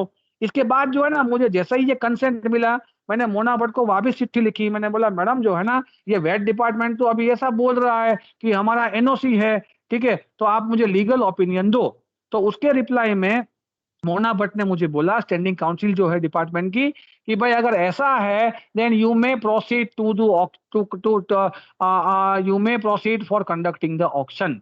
और मतलब इतनी सारी परेशानियां थी कि बात मत पूछे सर। इस केस में high court matter, police case, VAT appeal, VAT का इंक्वायरी, इनकम टैक्स अपील, फिर क्रिमिनल केस, मतलब पार्टी नोटोरियस, पार्टी 1200 किलोमीटर दूर बैठी हुई है और मतलब किसी तरीके से कोई हल नहीं निकल रहा था। सभी एवेन्यूज को स्टेप बाय स्टेप में क्लियर करते करते करते मैं लास्ट 20/3/2020 को मैंने कंसेंट ले लिया कि हम एक कंबाइंड ऑक्शन करेंगे। लेकिन जो है ना दिक्कत ये आ गई कि जो है ना लॉकडाउन के चलते हम नहीं कर पाए। ठीक है ना, देखिए ये प्लांट एंड मशीनरी है जो हमने अटैच किया हुआ है। ठीक है, ये उसकी फोटो है। लेकिन इतना मेहनत, नखनिश मेहनत किया है बिना किसी एक्सपेक्टेशन से, और मतलब जान लगा दिया ये केस के पीछे। फिर मेरा ट्रांसफर हो गया, वहां से TRO1 से मेरा ट्रांसफर हो गया, मैं चला गया मुंद्रा। ठीक है, केस खत्म। ठीक है ना चंदन जी? सर कंबाइंड ऑक्शन का ड्रीम था, फुलफिल नहीं हो पाया। लेकिन मैं बताना ये चाहता हूं कि अपने होल हार्टेडली मेहनत किया है, आपने निष्ठा से काम किया है, जान लगा के काम किया है, तो आपका कोई ड्रीम कभी इनकम्प्लीट नहीं रहता है। फरवरी 2020 में SSC ने VSVS के लिए अप्लाई किया, और रिक्वेस्ट किया कि सर ये ऑक्शन आप करके उसकी जो पैसा आता है वो है ना आप मेरी VSVS की एप्लीकेशन के सामने एडजस्ट कर लो। तो फरवरी में जो TRO1 फारूक वकील है, उसने, वो हार्ट पेशेंट है, उसको स्टेंट रखा है, बाईपास हो चुका है उसका, उसने बोला कि सर मैं नहीं कर पाऊंगा अकेले, मुझे टिनवाला का हेल्प चाहिए। तो लकीली हम दोनों सेम CIT चार्ज में थे, तो मुंद्रा कच्छ में उसने मुझे रिक्विजिशन भेजा मेरे मेरे हेल्प के लिए। तो फिर मैं हेल्प के लिए उसका गया, और 26/3/2021 को हमने for the first time in India we conducted a combined auction of plant and machinery। 26/3/2021 की ये फोटो है। ठीक है, देखिए 26/3 से पहले, ऑक्शन करने से पहले, क्योंकि ये इसमें बहुत पार्टी बहुत डिस्प्यूट कर रही थी। मैं आपको देखिए यहाँ पर दिखाना चाहता हूँ, हमने जो वैल्यूएशन करवाया था, तो ये वैल्यूएशन का रिपोर्ट आया था कि ये पूरा स्क्रैप मटेरियल है। लेकिन पार्टी ने ये बोला कि ये जो व्हाइट कलर का दिख रहा है आपको, ये जो व्हाइट कलर का, ये जो है ना स्टील का बना हुआ है, इसका बहुत ज्यादा पैसा आएगा। ये मतलब है ना पार्टी बहुत डिस्प्यूट कर रही। तो हमने 16/3 को पार्टी को बुला के एसेट्स आइडेंटिफाई करवाए कि कोई बात नहीं, चल तू बता क्या क्या ऑक्शन करना है, हम उतना माल बेचेंगे। तो ये उसका डायरेक्टर है, उसको हमने बुला के आइडेंटिफाई करवाया। देखिए ये है ना डायरेक्टर है, ये जो मास्क पहना हुआ है वो फारूक वकील TRO है, और ये असेसिंग ऑफिसर है अनाम बेनिस मैडम। ठीक है, ये असेसिंग ऑफिसर है जिसका केस है गांधीधाम में। हमने प्रॉपर्टी आइडेंटिफाई करवा ली कि भाई क्या क्या प्रॉपर्टी आइडेंटिफाई करवानी है। प्रॉपर्टी आइडेंटिफाई करके 1 से 26 सीरियल नंबर की बहुत बड़ी लिस्ट बनाई और सब जगह पर लिखवा दी। टर्म्स एंड कंडीशन हमने छापे उसके कि भाई क्या क्या टर्म्स एंड कंडीशन रहेंगे ऑक्शन के। और हमने 26/3 को ऑक्शन शेड्यूल रखा। देखिए हमने क्या किया, जितनी भी प्रॉपर्टीज आइडेंटिफाई की थी 1 से सीरियल नंबर 26 तक, वो सभी प्रॉपर्टीज का हमने फोटो खींचा, फोटो के ऊपर नंबर लिखा और नीचे नेम ऑफ आइटम लिखा कि भाई ये है, ताकि ऑक्शन करने में सहूलियत रहे। आप लास्ट कॉलम देख सकते हैं, लास्ट कॉलम में पार्ट A, B, C, हमने पूरे प्लांट को 4 हिस्सों में बेच दिया, प्लांट A, प्लांट B और प्लांट C। ठीक है, A, B, C 3 हिस्सों में बेच दिया। तो मतलब जो टिक लगाया हुआ है वो 2 हिस्सा ऑक्शन करना है, जो रेड कलर का हिस्सा लगाया हुआ है वो है ना हमको ऑक्शन नहीं करना है। फिर हमने रेट के लिए वहां गांधीधाम चेंबर ऑफ कॉमर्स के साथ कोऑर्डिनेट करके जो वो रेट था, क्योंकि लोहे का, सोने का, चांदी का, मेटल का, ब्रॉन्ज, निकल, सबके रेट्स है ना डेली चेंज होते रहते हैं। तो जो है ना गांधीधाम चेंबर ऑफ कॉमर्स को चिट्ठी लिख के हमने रेट मंगा लिए कि क्या रेट था, तो पर केजी के हिसाब से हमने उसका ऑक्शन शेड्यूल किया। ऑक्शन हमने जो ITCP 13 छापा था उसमें टर्म्स एंड कंडीशन रखा था कि पहला मौका उसको देंगे कि जो पूरा प्लांट है ना लेने को तैयार हो जाएगा। अगर पूरा प्लांट नहीं बिका तो हम लॉट वाइज प्लांट का ऑक्शन करेंगे, ये हमने टर्म्स एंड कंडीशन रखा था। ठीक है, तो ये है ना फिर हमने ऑक्शन चालू किया। ऑक्शन वाले दिन जो है ना ये पार्टी जब आई 2:30 बजे, तब हमने उसको ऑफर किया कि भाई देखो जितने भी पार्टिसिपेंट्स आए हैं और जो एक्सपर्ट्स आए हैं उनका कहना यह है कि सर आप प्लांट लमसम में बेचेंगे तो आपको ज्यादा पैसा मिलेगा। तो आप हमको, हमने तो वैल्यूएशन करवा लिया था हमारा वैल्यूअर के पास से, हमारे पास तो रेट और क्वांटिटी दोनों अवेलेबल थी, है ना हमारे पास। हमने जो वैल्यूएशन करवाया था उसके हिसाब से पूरे प्लांट की कॉस्टिंग 51 लाख रुपए बैठ रही थी। ठीक है, 2018 की बात कर रहा हूँ। तो एसएससी ने हमको बताया कि सर ये पूरा प्लांट कंप्लीट जो क्रॉस मार्क लगी हुई है वो भी अगर मान लीजिए बेचना है, पूरा लमसम में बेच देना है, पूरा प्लांट एज एन होल, तो सर 1.25 करोड़ रुपए आप रिजर्व प्राइस रखो। तो फिर हमने हमारा मीटिंग किया, पूरी टीम का मीटिंग किया। फिर मैंने समझाया सब लोगों को कि भाई देखिए हमारा वैल्यूअर का कहना ऐसा है, हमारे पास ये रिपोर्ट है, पब्लिक ओपिनियन है, चेंबर का ओपिनियन है और हमारे हिसाब से 51 लाख वैल्यूअर आ रही है, उसके सामने ये 1.25 करोड़ रुपए बोल रहा है, तो ये काफी अच्छी प्राइस बोल रहा है, तो हम इसको अडॉप्ट कर लेते हैं और हमने पूरा प्लांट है ना सेल के लिए हम रख देते हैं। तो हमने इमीडिएटली ऑर्डर शीट लिखा, ऑर्डर शीट में लिख लिया, उसका कंसेंट ले लिया कि हाँ मैं मेरा ये सजेशन है कि आप 1.25 करोड़ रुपए प्राइस रखो।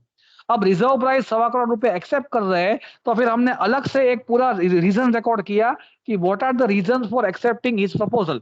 उसमें स्टेप बाय स्टेप पूरी डिटेल लिखी कि जो है ना ये हमारे वैल्यूएशन के हिसाब से इसका 51 लाख रुपए रेट बैठ रहा है, वेट क्वांटिटी के हिसाब से चलते और बाकी सर्कमस्टेंसेस और ग्राउंड रियलिटी को देखते हुए जो है ना ये पॉसिबल नहीं, बहुत डिफिकल्ट रहेगा इसको केजी के हिसाब से बेचना। तो इसकी बात मानना में ही रेवेन्यू के इंटरेस्ट का फायदा है, ऐसा लिख के हमने उसकी बात एक्सेप्ट कर ली और 1.25 करोड़ रुपए रिजर्व प्राइस से हमने ऑक्शन स्टार्ट किया। देखिए ये ऑक्शन वाला दिन है, ये उसकी फैक्ट्री प्रीमाइसिस है। उसकी फैक्ट्री प्रीमाइसिस में जो उसकी बंद ऑफिस पड़ी थी, वहां पर पहले हमने ये ऑक्शन चार्ट किया। आप देख सकते हैं कि हम सिर्फ 4-5 लोग ही बैठे हैं। ये BM श्रीमाली, ये व्हाइट कलर का जो मास्क पहना है वो वेट डिपार्टमेंट के डेप्यूटी कमिश्नर है। उसके बाजू में फारूक वकील TRO है जिसका ये केस था। उसके बाजू में मैं मेहमान बैठा हूँ, एज अ गेस्ट मुझे बुलाया गया था। उसके बाजू में जुरिडिक्शनल असेसिंग ऑफिसर बैठे हैं अनाम बेनिश मैडम, और ये इंस्पेक्टर साहब हमारे खड़े हुए हैं और बाजू में भी 2 इंस्पेक्टर बैठे हैं। आप पीछे बोर्ड पढ़ सकते हैं, ठीक है? कोई बोर्ड पढ़ेगा प्लीज? पीछे का बोर्ड, पीछे का जो स्टिकर लगा हुआ है, बैनर लगा हुआ है, वो कोई पढ़ेगा प्लीज?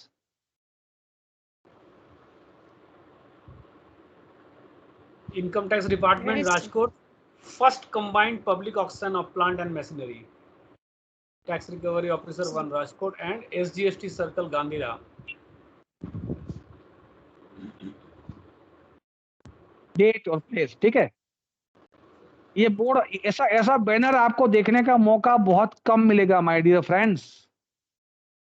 कितनी हद तक आदमी को सुकून मिला होगा, सेटिस्फेक्शन मिला होगा, आप इमेजिन कर सकते हैं।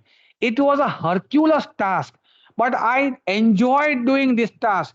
जितनी जितनी ऑब्जेक्शंस और डिफिकल्टी आती गई, एकदम पॉजिटिव माइंड फ्रेम से उसको मैं स्टेप बाय स्टेप सभी डिफिकल्टीज को क्लियर करता गया और मुझे कोई परेशानी नहीं आई, बिल्कुल ही मुझे परेशानी नहीं आई। और मैंने इतना एंजॉय किया कि आप बात मत पूछिए, इतना मैंने मेरा काम जो है ना एंजॉय किया। It was first combined public auction with SGST department Gandhidham, ठीक है? हमने ब्रीफिंग दिया, ब्रीफिंग देने के बाद हमने इंस्पेक्शन का मौका दिया, सबको बताया देखिए कि यहाँ पर पोस्टर लगे हुए हैं कि भाई देखिए यहाँ से आप देख सकते हैं ये पोस्टर, ये प्लांट एंड मशीनरी का पोस्टर, टर्म्स एंड कंडीशन और इन्वेंट्री, ये मैं उनको दिखा रहा हूँ कि भाई देखिए हमको ये प्लांट एंड मशीनरी बेचना है, ठीक है? और फिर हमने उनको इंस्पेक्शन का मौका दिया। देखिए ये पूरा उसका सिनेरियो आपके सामने क्लियर हो जाएगा एकदम।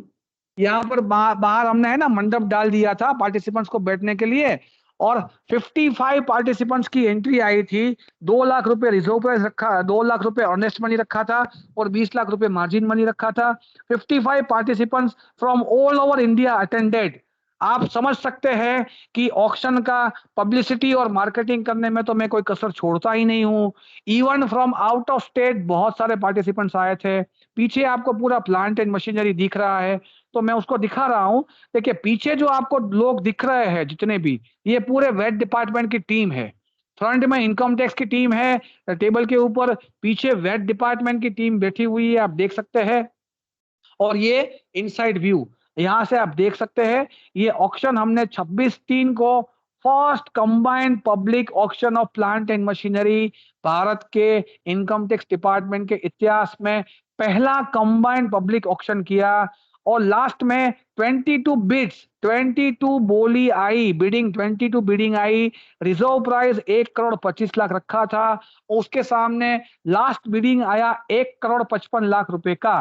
तो पूरा मौका देने के बाद, प्रॉपर्टी आइडेंटिफाई करवाने के बाद और टर्म्स एंड कंडीशन बताने के बाद मैं ऑक्शन को 3 ऐसा दिख रहा है, ठीक है। I am announcing it for the third and final time. It is my last call for the bid of ₹1,55,00,000 Vedant's Biofuel for auction of entire plant and machinery, margin money payment of ₹20 lakhs and full payment of ₹1.55 crore within 3 working days. With this terms and condition, is there any further bid? No further bid. The auction is knocked down for the third and final time. The auction is knocked down in favor of Vedant's Biofuel. ये हथौड़ी knock down करके, ये hammer है लकड़े की, वो knock करके 3 knock में हमने ऑक्शन कंक्लूड किया and it was the successful auction for 1,55,00,000। देखिए ये ऑक्शन की टीम, ये हमारी पूरी टीम का प्लांट एंड मशीनरी के साथ फोटो है ना। ये इनकम टैक्स की टीम, ये वेट डिपार्टमेंट की टीम के साथ फोटो है, ये इनकम टैक्स की टीम के साथ फोटो है। पीछे प्लांट एंड मशीनरी आपको दिख रहा है। उसकी साइट पे जाके पूरा plant including steel and everything हमने ऑक्शन कर दिया। देखिए जो इनकम टैक्स डिपार्टमेंट के ऑफिसर थे उसके लिए हमने ये अलग तरह के बैच बनाए थे। आप देख सकते हैं पार्टिसिपेंट्स के लिए हमने ग्रीन कलर के बैच बनाए थे। देखिए आइडेंटिटी कार्ड बनाए थे, ठीक है। वहां पर speaker, mic, air cooler, stand alone AC, beverages, ठंडा, नाश्ता, एवरीथिंग आप समझ सकते हैं कि जो अरेंजमेंट में, तो मैं इवेंट मैनेजर हूं ऐसा मान लीजिए, कोई बात की कोई कसर नहीं छोड़ी है। तो इतना शानदार तरीके से ये ऑक्शन कंक्लूड किया। और लास्ट की ये फोटो, ये दोनों बाप बेटे की फोटो, ठीक है, जिसने पगड़िया साहब को मारा था, ठीक है, वो ऐसा बोल रहे हैं कि सर आपने बहुत शानदार काम कर दिया, हमारा ऑक्शन किया और हम मतलब है ना 1,55,00,000 हमारे रिकवर हो गए। और उसको मैंने बोला था कि भैया ये पार्ट ए है ना। ये अपना वो कौन सी पिक्चर आई थी, पार्ट 1 और 2 जो बहुत चली थी, साउथ की जो पिक्चर आई थी ना, दबंग, बाहुबली पार्ट 1 है ये, ठीक है। बाहुबली पार्ट 2 बाकी है, लैंड का ऑक्शन बाकी है, ऐसा मैं उसको बोल रहा हूं। मैंने उसको ये बोला कि अभी बाहुबली 2 बाकी है, लैंड नहीं छोड़ूंगा मैं तुम्हारी। तो हाथ ऐसा ऊंचा करके बोल रहा है कि सर थोड़ी कृपा करो हमारे पे ठीक है, मतलब पार्ट ए है ये, बाहुबली ए है, ठीक है। बाहुबली रिटर्न बाकी है अभी। देखिए मेरा ट्रांसफर हो चुका था, फिर भी जो है ना मुझे वापस बुलाया गया। ये ऑक्शन है ना सक्सेसफुली कंडक्ट किया और 70 अभी उसका डिसमेंटलिंग का काम चालू है वहां पर प्लांट का। हमने 1 महीने का टाइम दिया है, ठीक है। 1,55,00,000 के सामने 77 lakh rupees already government account में डिपॉजिट हो चुके हैं एज ऑन डेट, और बाकी का पैसा विद इन 10 डेज डिपॉजिट हो जाएगा। इसके गेट पास बनाए हैं और गेट पास बनाने के साथ ये पूरा डिस्पेस हो जाएगा and with in 10 days record breaking 1,55,00,000 would be deposited in the government accounts from the auction of first combined plant and machinery with SGST department Gandhidham. Thank you friends for listening me very patiently. Over to you Misra sir. Sir अब तो आपके लिए एक ताली बजना चाहिए। Sir actually Baahubali काफी अगर आप वहाँ पर होते DTRTA में तो लोगों ने आपको डेफिनेटली स्टैंडिंग ओवेशन दिया होता। और आपने kind of you sir, so kind of you sir, so kind of you. I am obliged sir. ये जो तब का काम आपका है ना, पहले तो आप बहुत कुछ काम कर चुके हैं, लेकिन ये तो बिल्कुल फ्रेश है एकदम। और ये एक मिसाल है हमारे डिपार्टमेंट के सभी ऑफिसर्स की, ठीक से प्रॉपर्ली बात करते हुए और अपनी बात को सामने रखते हुए स्ट्रेटेजी के साथ। स्ट्रेटेजी बहुत इम्पोर्टेंट है।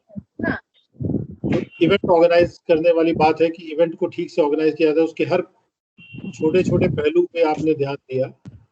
जी सर, जी आपने इंश्योर करने के लिए कि वो सक्सेसफुल हो। जी सर, आपने कोई कसर नहीं छोड़ी। आप ये मान के चलिए कि जितने भी ऑब्स्टेकल्स है वो सब इसमें आए। और वो बंदा, हम जब मुरैना गए ना तो वो इतना हक्का बक्का रह गया था कि मतलब सर आप 1400 किलोमीटर ट्रैवल करके आए। आप पार्टिसिपेंट्स अपने वीडियो ऑन कर दीजिए प्लीज। हम जब मुरैना गए सर तो वो बंदा जो है ना एकदम से हक्का बक्का रह गया था कि सर आप मतलब है ना कैसे, मतलब आप 1400 किलोमीटर ट्रैवल करके सर कैसे आ सकते हो, मतलब ही वाज सो स्टन। मैंने बोला भैया हमारी तो ये ड्यूटी है, हमको आना है तो आना है, उसमें क्या है, सरकारी नौकरी है, तनख्वाह ले रहे हैं तो आना है, उसमें परेशानी वाली बात क्या है, पूरी तनख्वाह ले रहे हैं तो काम भी पूरा करेंगे, क्यों चंदन। और हमारे जो वैल्यूएशन मेथड्स हैं उसमें और जो रियल मार्केट सिचुएशन होती है उसमें भी मुझे काफ़ी डिफरेंस नज़र आ रहा है, क्योंकि 50 लाख पर उसको वैल्यू किया गया, लेकिन अल्टीमेटली अपने 3 टाइम्स पर वो चीज़ बिकी है। और हो सकता है पर एसएससी का उसमें रोल रहा हो कि जब पहले वैल्यू किया गया उस टाइम पर, लेकिन बाद में उसको लगा कि जब ये ऑप्शन हो ही रहा है तो उसके रियल वैल्यू पे ये ऑप्शन हो जाए तो अच्छा रहेगा। लेकिन this is just a thought. लेकिन ये है कि जो प्राइस का वैल्यूएशन है और जो रियल मार्केट सिचुएशन उसमें भी थोड़ा डिफरेंस है। दूसरा मैं ये जानना चाह रहा हूँ कि डेफिनेटली आपने गुजरात में काफ़ी टाइम से काम किया है तो वहाँ पर लोग आपको जानते होंगे, फिर भी जो सीआईटी हैं वहाँ के, उन्होंने भी मुझे लगता है कि स्ट्रॉन्ग स्टेप लिया है कि इसको ऑप्शन किया जाए, क्योंकि एक इतना बड़ा मशीनरी ऑप्शन हो रही है। तो इसमें सीआईटी कौन थे आपके? सर धीरज कुमार सर थे, अच्छा, okay principal CIT sir Neeraj Kumar sir थे। ओके। तो उनका भी काफी वही शायद अभी नीरज कुमार साहब अभी जो लखनऊ में है वही है शायद। नहीं सर अभी भी है, राजकोट में ही है ना अभी, he is in RESC, he was holding additional charge. Okay okay. तो डेफिनेटली मतलब he has reposed his trust. और क्योंकि ये डिपार्टमेंट में बहुत ज़्यादा नहीं होता है, आई वुड वांट कि जैसे आपने ये चीज़ दिखाई है और एक मिसाल रखी है तो रेगुलर बेसिस पे, लेकिन ये है कि जो केस प्रॉपर मैच्योर हो और उसके फैक्ट्स इस तरह से हो कि वो चीज़ अब करना है और उसके अलावा कोई और चारा नहीं है। और एसएससी ने भी ये सोचा कि थोड़ा टाइम बाय किया आप लोग जब वहाँ गए कि चलो ये जो प्रॉपर्टी है उससे हम लोग ले लेंगे। और प्रॉपर्टी कह रहा हूँ, जो प्लांट एंड मशीनरी है उससे हम लोग उसको प्लांट एंड मशीनरी को बिकवाते हैं, थोड़ा टाइम लगेगा, पता नहीं ये लोग बेच भी पाएंगे नहीं बेच पाएंगे। तो शायद ये सोचते हुए उसने स्टेटमेंट दे दिया होगा, उसने ये नहीं सोचा होगा ये वाकई मेरा पूरा प्लांट बेच डालेंगे। तो ये बहुत बड़ी बड़ी चीज़ है। और आई थिंक इवन एसएससी को भी खुद बेचना होता तो उसमें अपने आप में ही उसको काफ़ी मेहनत करनी पड़ती। और अगर डिपार्टमेंट इस तरह से अपने टैक्स के लिए केयरफुल होके और ये सब कर ले रहा है, और उसका मतलब ये है कि हमारे जो प्रोसीजर्स हैं वो मैच्योर हो रहे हैं। और आपने जो रोल इसमें अदा किया बहुत ही काबिल तारीफ है, मतलब अनपैरेलल्ड है आई वुड से, कि अभी तक तो खैर कभी इवन किसी भी एसएससी ऑफिसर ने शायद इस तरह का नहीं रोल अदा किया होगा। और there is lot to come I believe in future also, क्योंकि ये जब आपने पिछले बार लेक्चर दिया डीटीआरटी में तो तब भी आपके पास काफ़ी अपने द्वारा किए गए कार्य थे, कुछ आपने इसमें इंक्लूड भी किए। लेकिन ये जो चीज़ है तो बिल्कुल ऐसे वक्त का जब लॉकडाउन भी हो गया और एसएससी वीएस स्कीम में भी जा रहा है और ये सारी चीज़ें हो रही हैं, तो ऐसा लगता है कि इसमें एसएससी को ये बात क्लियर हो गई कि अब मैं इससे बाहर नहीं निकल सकता हूँ, बच नहीं सकता हूँ। उसके जो चार्टर्ड अकाउंटेंट हैं उनको भी क्लियर हो गया और उसके जो एडवाइजर्स हैं उनको भी क्लियर हो गया हो कि इसमें अच्छा ये आपने बात कही कि जो डिपार्टमेंटल काउंसिल थे उन्होंने आपको एडवाइस किया कि इसको नहीं बेचा जाना चाहिए क्योंकि ये इसका फर्स्ट प्रेफरेंस जो है वो वैट डिपार्टमेंट के पास है। क्या लीगली ये बात सही थी?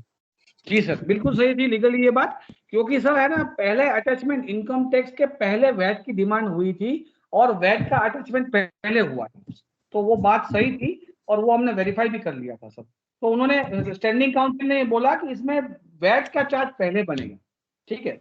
तो फिर मैं वैट डिपार्टमेंट के पास गया, मैंने उनको रिक्वेस्ट किया कि सर आपका ऑप्शन का प्रोसीजर बहुत लंबा है, मैं एज अ टीआर खुद एम्पावर्ड हूँ ऑप्शन करने के लिए, वैट डिपार्टमेंट के लिए पहले कलेक्टर का परमिशन चाहिए, रेवेन्यू के अमाउंट भी भरनी पड़ती है, बहुत लंबा प्रोसीजर है। वैट डिपार्टमेंट का अपना वैल्यूएशन कोई सेल नहीं है, इनकम टैक्स का वैल्यूएशन हो चुका था, तो मैंने उनको पूरा कंबाइंड मीटिंग करके समझाया और ऑर्डर शीट पे मैंने उनका कंसेंट ले लिया। फैंटास्टिक। मतलब इसमें मुझे लगता है इवन बोर्ड के पास ये बात जानी चाहिए, गई होगी तो अभी इस ऑप्शन के बारे में। मुझे तो लगता है जैसे इन्वेस्टिगेशन विंग में बार बार हम लोग पीआईबी में कर देते हैं, ये सर्च हो गया, वहां सर्च हो गया, इतना मिल गया, इतना वो मिल गया, अल्टीमेटली हम बताते नहीं है कि कितना टैक्स उससे निकल के आया, या पर्टिकुलर केस उस केस से जिसके बारे में हमने पीआईबी रिपोर्ट दी थी, जिसमें हमने कहा था कि 700 करोड़ का पकड़ा गया है कंसीलमेंट, तो उसमें कितना टैक्स अल्टीमेटली जमा हुआ, ये हम लोग बहुत कम, मुझे नहीं लगता कि कभी पीआईबी रिपोर्ट में ये बात बताई जाती है। यहाँ पर ये जो चीज़ है पीआईबी में रिपोर्ट करने लायक है। I feel that PCIT should send a report to PIB. Sunil Kumar Singh वहाँ पे हैं बोर्ड में, तो उनको आना चाहिए, बिकॉज ही कोऑर्डिनेट्स दैट कि कौन सी चीज पीआईबी रिपोर्ट होगी। This should get reported in the PIB कि ये काम इस तरह से किया गया है। तो मैं तो काफी भाव विभोर हो गया आपके प्रेजेंटेशन को देख के, और जैसे आप पिक्चर से बात करते हैं तो वाकई मतलब ये चीज जो है वो पिक्चर से कम नहीं है, और किसी प्रोड्यूसर डायरेक्टर को ये स्टोरी अगर मिल गई तो वो बना भी देगा इसके ऊपर। Thank you sir, thank you. तो मैं चाहूंगा कि पार्टिसिपेंट्स जो है यहाँ पे, बिकॉज हम लोग नजदीक पहुंच रहे हैं, हमारा जो प्रोग्राम है इसको वैलिडेशन का पार्ट बनाते हुए, क्योंकि मेरे जॉइंट डायरेक्टर इस पर थोड़ा बीमार है, तो वो इस वक्त नहीं ऑनलाइन नहीं आ पा रहे हैं। तो मैं चाहूंगा कि हम लोग पार्टिसिपेंट जो हैं अपनी राय व्यक्त करें, कि जो पार्टिसिपेंट्स यहाँ पे हैं अपनी राय व्यक्त करें कि उनका जो एक्सपीरियंस था वो किस तरह का था। तो इनफैक्ट जो पार्टिसिपेंट्स से मैं रिक्वेस्ट करूंगा कि जिन्होंने इसको सुना वो अपनी राय को व्यक्त करें और अपनी बात कहें कि उनको ये जो 2 दिन का जो लेक्चर, ये जो कोर्स था हमारा, ये कैसा लगा, और ये जो डिलीवरी थी ये कैसी लगी आपको, ओवरऑल क्या एक्सपीरियंस था आपका। तो नवीन जी आपसे शुरू कर सकते हैं, और जो भी और ऑफिसर्स बोलना चाहते हैं आप बोलिए, और प्लीज बोलिए और व्यक्त करिए। Yes, ma'am. It was a wonderful experience, sir. Like, I am working in TRO charge, and ये आपका लेक्चर सुनने के बाद में I am really inspired to work properly again. Hello ji Dharampal ji बोलिए।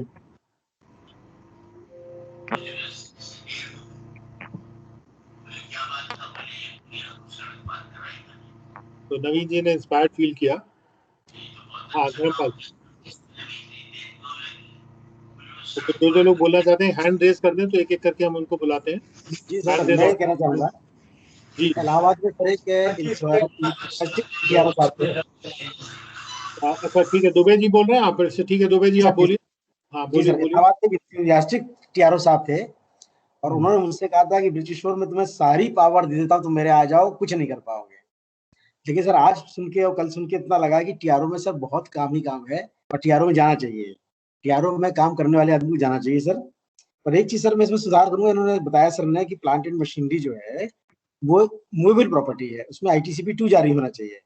लेकिन मेरे ख्याल से सर ट्रिपी एक्ट के हिसाब से प्लांट एंड मशीनरी जब तक फिक्स है वहां पर, तब तक वो इमूवेबल प्रॉपर्टी है, तो उनका भी सही था जो है इसमें जो आईटीसीपी था। मेरे ख्याल से सर कुछ इस पर राय देंगे कि उसमें ऐसा है, आप जो कर रहे हो ना वो पूरा का पूरा प्लांट मशीनरी वहां लगा हुआ नहीं था, कुछ है ना उसमें से लूज भी था। तो आईटीसीपी क्योंकि जो उसके बॉयलर वगैरह है, उसकी जो छोटी छोटी टंकियां है, उसकी क्रेन्स है, वो सब लूज थे। तो अगर सिर्फ हम 16 देते तो वो उसके परिव्यू के बाहर रह जाता। जी सर, ठीक है, तो आईटीसीपी 2 देना भी बहुत ही आवश्यक था, क्योंकि पूरा प्लांट एंड मशीनरी फिक्स किया हुआ नहीं था। दूसरा, मैं यस्टरडे आपको जब 22063 समझा रहा था, उसमें मैंने आपको एकेडमिकली और डिक्शनरी मीनिंग और लॉ के हिसाब से भी मैंने उसको इंटरप्रिटेशन मैंने नहीं दिया था, क्योंकि क्लेरिफिकेशन आ गया है बैंक अकाउंट के लिए। अगर आप प्लांट जो मूवेबल असेट का डेफिनेशन आप जब देखने जाएंगे, ठीक है, तो ऐसी चीज जो फ्यूचर में नहीं निकल सकती है, ऐसी चीज को आप है ना इमूवेबल मान सकते हो। लेकिन ऐसी चीज कि जो फ्यूचर में निकल सकती है वो मूवेबल के परव्यू में आती है। क्योंकि ये प्लांट मशीनरी जो है ये पूरा नट बॉल पे फिट किया हुआ था, इसका फाउंडेशन जो था, उसका बेस में वो उसका फाउंडेशन पूरा नट बॉल पे किया हुआ था, कहीं उसको जमीन में खोद के गाड़ा नहीं गया था, ठीक है। तो अगेन ये बहुत ही डिबेटेबल इश्यू हो जाता कि ये है ना इमूवेबल प्रॉपर्टी नहीं है, क्योंकि ये डिटैचेबल है, ठीक है, इट इज डिटेचेबल। मान लीजिए मेरे पास मेरे पास ट्यूबलाइट है और मैंने नट बॉल लेके उसको दीवार में लगा दिया, तो क्या मूवेबल रहेगी कि इमूवेबल रहेगी? इस टाइप का सिचुएशन ऑफ लॉ आ जाता, क्वेश्चन ऑफ लॉ आ जाता।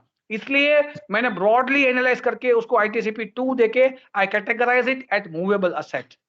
Yes sir, correct. ओके, तो मेरे ख्याल से धर्मपाल चौधरी जी आप बोलिए। सर जी, बहुत अच्छा सेशन साहब, 2 दिन से मैं सुन रहा हूँ पूरी ट्रेनिंग। और अब क्योंकि हम JAO हैं तो हमारा रिकवरी का काफ़ी काम हमारा बड़ा है। अभी जैसे पहले जो 3-4 AO थे उनको मिला के एक JAO बना दिया डिपार्टमेंट ने, तो सभी केसेस की जो असेसमेंट हमारे भाई करके हमारे पास भेजेंगे, उनकी रिकवरी हमने करनी है। तो हमारे लिए चिंता का विषय था कि ये रिकवरी हम कैसे इफेक्ट करेंगे प्रेजेंट सीन में, जबकि ज़्यादा हमने कोई पब्लिक में जाना नहीं है। तो जैसे टीनवाला सर ने बताया, और उस हिसाब से अब हमारा पूरा हौसला बढ़ गया है और अब हम रिकवरी का काम तुरंत ही शुरू करने जा रहे हैं। मैं अभी अपने इंस्पेक्टर से बात ही कर रहा था कि नेक्स्ट वीक हम स्पेशली रिकवरी पे रखते हैं और इसके लिए इनको अपडेट करके और काम पे लगा देंगे। और टीनवाला सर ने 2 दिन लगातार ट्रेनिंग दी। मेरा ख्याल मैंने 30-32 साल से डिपार्टमेंट में ट्रेनिंग ले रहे हैं, इतनी लंबी ट्रेनिंग एक ही आदमी कोई दे रहा है, ये बहुत बड़ी इनकी काबिलियत है। बहुत बहुत धन्यवाद आपका, आपने हमारे लिए इतनी सिरदर्दी उठाई। Thank you very much. एक और बात जो मुझे अच्छी लगती है इसमें कि आपका ट्रांसफर का टाइम आ गया था, इनको मालूम था कि इनका ट्रांसफर हो जाएगा, लेकिन ये इस बात पे बिल्कुल ये नहीं सोच रहे कि मेरा ट्रांसफर हो जाएगा तो मैं काम ना करूं या छोड़ दूं। मतलब जब तक जो मैं देख रहा हूँ कि मोरेना जाने का जो ट्रिप था इनका, वो काफी इनके ट्रांसफर के नजदीक ही इन्होंने ऑर्गेनाइज किया। इनको तो मालूम नहीं था कि इनको इन्वॉल्व कर दिया जाएगा इसमें बाद में। वो तो एक चांस की बात है कि बाद में इनको इन्वॉल्व कर दिया गया कि दूसरे ऑफिसर के लिए हेल्थ इश्यूज थे या जो भी रीजन रहा हो, लेकिन अच्छा किया वो कर दिया गया क्योंकि उससे डिपार्टमेंट का नाम रोशन हुआ।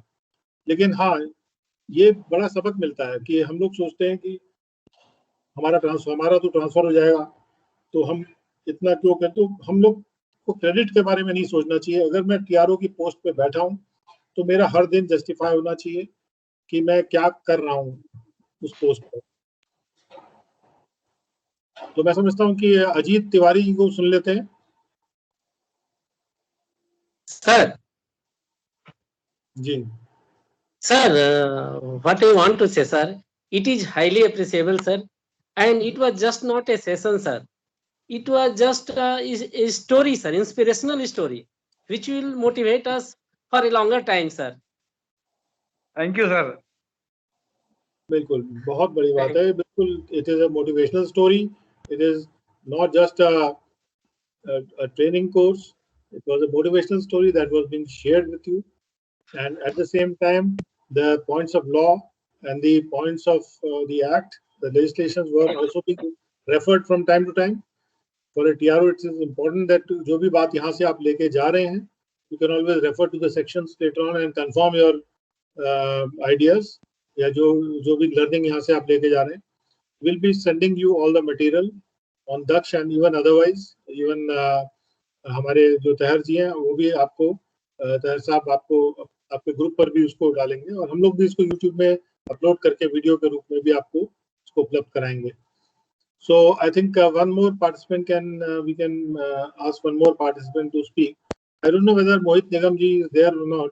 If he is hearing us, so if he can speak out, it would be nice.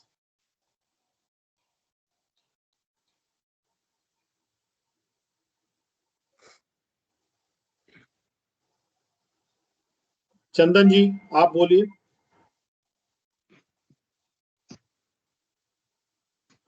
Sir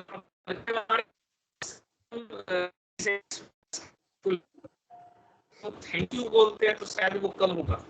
क्योंकि जो लर्निंग आज लास्ट 2 दिन में उनसे हम लोग को मिला है, ये मैंने किसी भी किताब में कोई लिखी हुई ज्ञान तो है नहीं, इसके लिए हम उन्हें थैंक यू करें। ये उन्होंने अपने आप प्रैक्टिकल एक्सपीरियंस शेयर किया है, और डेफिनेटली जब टीआरओ को टेक रेस्ट ऑफिसर कहा जाता था, लेकिन सर से अगर वही टेक रेस्ट ऑफिसर्स जो हमारे प्रीडिसेसर्स रहे हैं, अगर उन्हें मिला दिया जाए तो शायद उन्हें ये फील करना पड़ेगा कि उन्होंने क्या लॉस किया है, कि क्या वो कर सकते थे। और जब तक हम लोग हैं तो शायद हम लोगों को उनको फॉलो करते हुए अपने सारे पावर को एंजॉय करना भी चाहिए as per law. Thank you Chandan ji. Welcome sir, welcome. Malti ji आप कुछ बोलिए।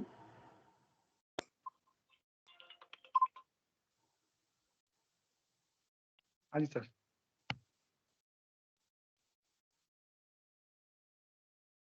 मालती ji, can we hear you?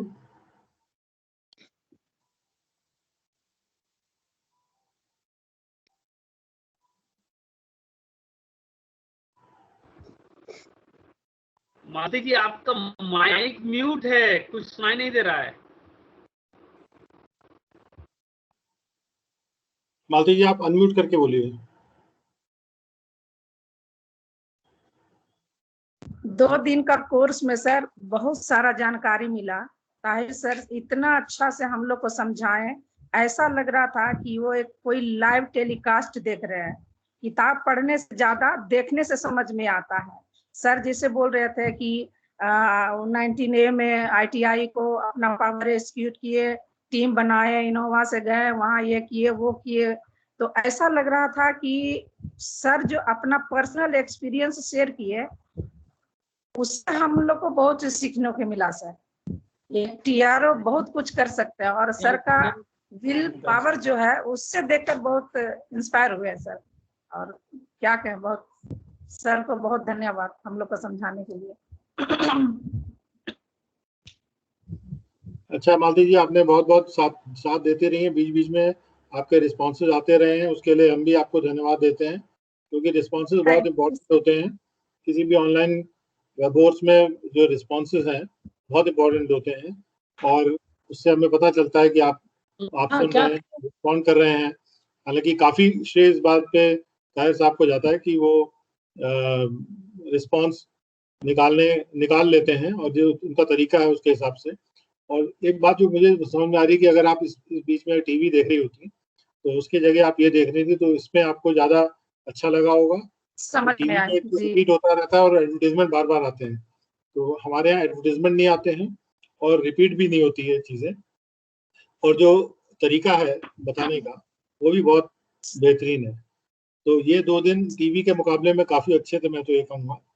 और मैं खुद चीज और करना चाहते हैं जी हेलो कि कॉलेज में जो प्रोफेसर लोग होते हैं ना, कि एक होते हैं कि बस किसी तरह लेक्चर दे देते हैं, बच्चा समझे नहीं समझे उसे नहीं मतलब है। एक प्रोफेसर होते हैं कि ऐसा समझाते हैं कि बच्चा को समझना ही है, एकदम तरीका उनका ऐसा होता है कि बच्चा का दिमाग में समझ हो जाता है। बस सर ने उसी प्रकार से हम लोग को समझाए हैं, इतना अच्छा से समझाए कि उनका हम बयान नहीं कर सकते। इतना दिनों में जो सर जो पढ़ाए हम लोग को बहुत अच्छा लगा, और हम चाहते हैं कि बार बार ऐसा क्लास हो। बहुत अच्छी बात है, आप भी जुड़े रहिएगा। और ताहिर साहब से भी सब लोग जो रिकवरी पे कुछ काम कर रहे हैं या करना चाहते हैं, कुछ अलग हटके करना चाहते हैं या कोई बहुत अच्छी ढंग से करना चाहते हैं, तो उनसे संपर्क में रहिएगा। मैं भी ताहिर साहब से रिक्वेस्ट करूंगा कि आप रिकवरी पर एक ग्रुप बनाइए, टेलीग्राम में बनाइए, जिसमें 2 लाख लोग आ सकते हैं, और केवल रिकवरी पर उसको बनाइए, जिसमें कि रिकवरी के मैटर्स को आप डिस्कस करिए।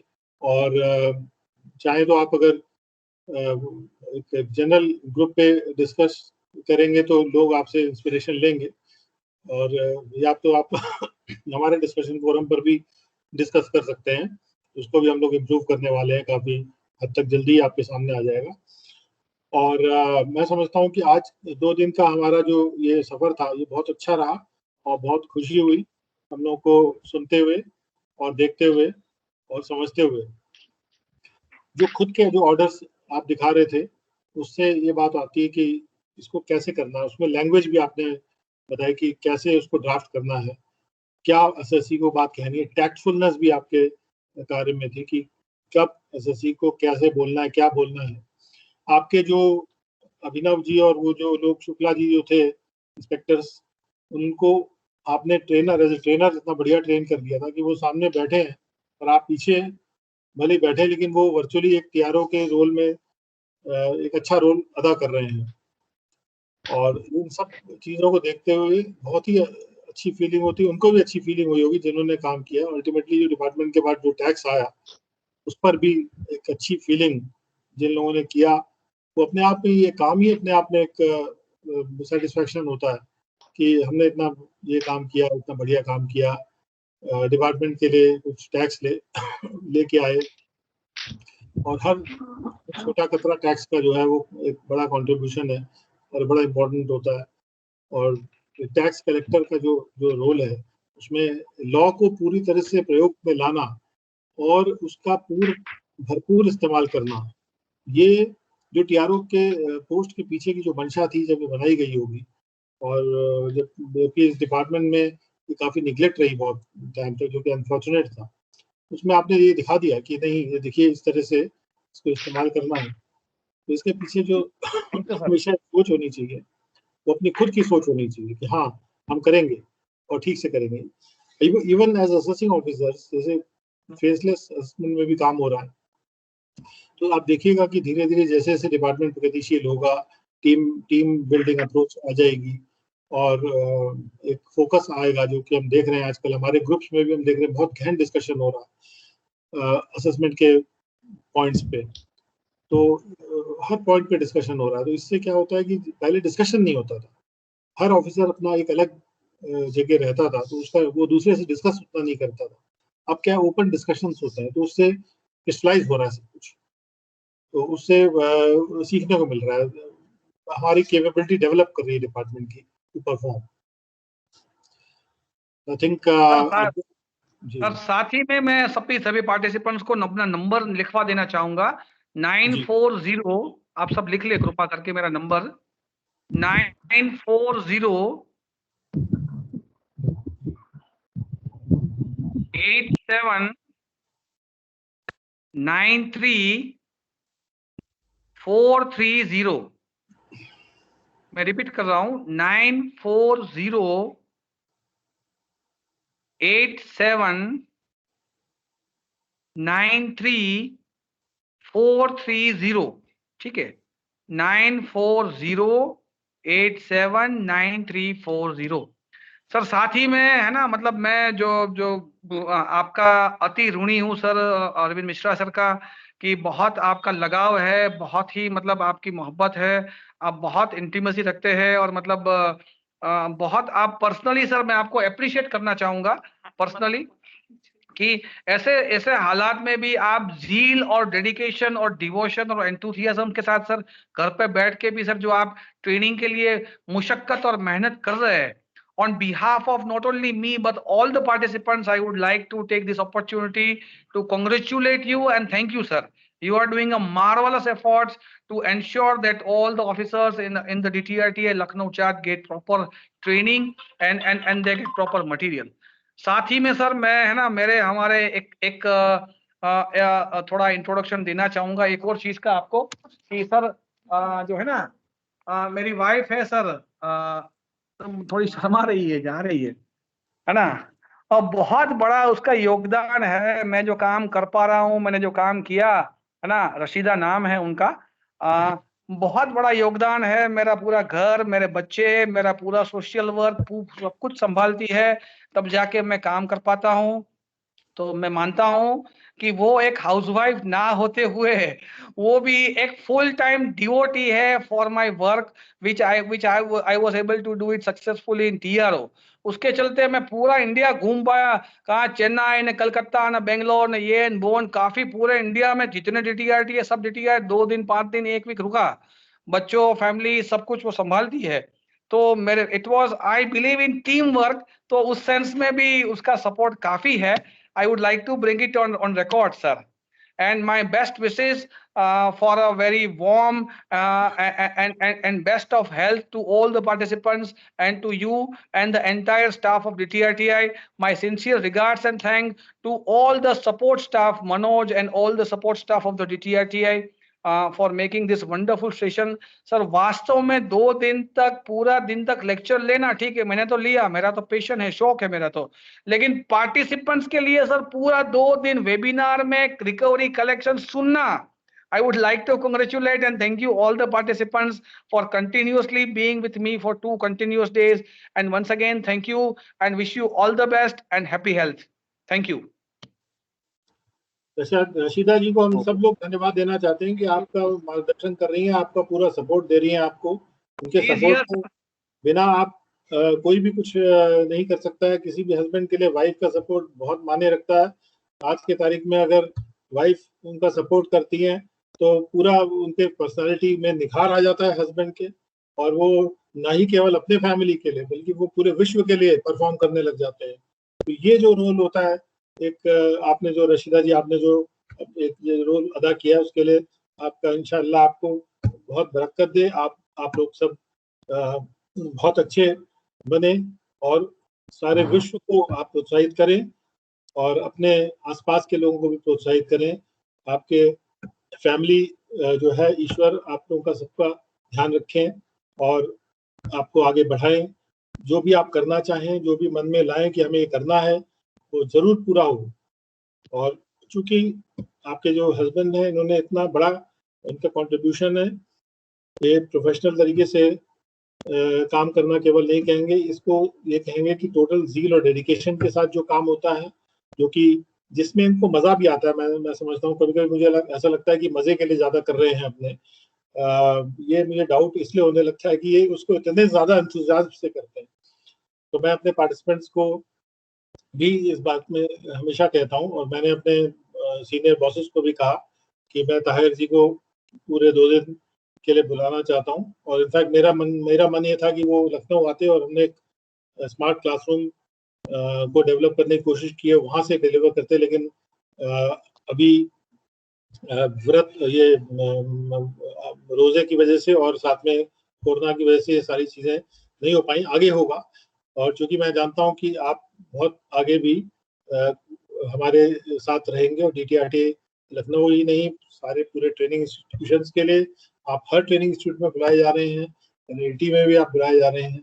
तो सब जगह आपका कंट्रीब्यूशन लगातार रहेगा. तो एज ए ट्रेनर आपका एक डेफिनेटली एक अलग आपका रोल भी है, और आपका पर्सनालिटी में भी वो चीज आती है. तो वी थैंक यू. और एक बात मैं और मेंशन करना चाहूंगा, मेरे साथी जो है मनोज, वो कोरोना पॉजिटिव डिटेक्ट हो गए थे. तो वो यहाँ पे सुन रहे हैं, लेकिन वो उतना एक्टिव नहीं हो पा रहे हैं, लेकिन बैकग्राउंड में वो काम भी करते जा रहे हैं अपना. तो उनको भी मैं धन्यवाद देना चाहता हूँ कि in spite of being corona positive वो अपना कंट्रीब्यूशन कोर्स में लगातार दे रहे हैं. और मेरा जो भी उनके पास फोन जाता है या व्हाट्सएप जाता है, तो उस पर हम लोग आपस में डिस्कस करके एज ए टीम चीज़ों को वर्कआउट करते हैं, जो कि जिसकी उनके बिना मैं नहीं इसको ठीक से कर सकता था. और भी हमारी जो टीम है, साइमा जी हैं, और भी हमारी जो टीम है, विनोद हैं, वो बैकग्राउंड में काम कर रहे हैं, लगातार घर से काम कर रहे हैं. और जबकि ये सिचुएशन है कि DTRT लखनऊ में कोई इस वक्त जा नहीं पा रहा बिकॉज ऑफ काफी लोग कोरोना ग्रस्त हैं, या बाकी लोग जो है वो क्वारंटीन में हैं.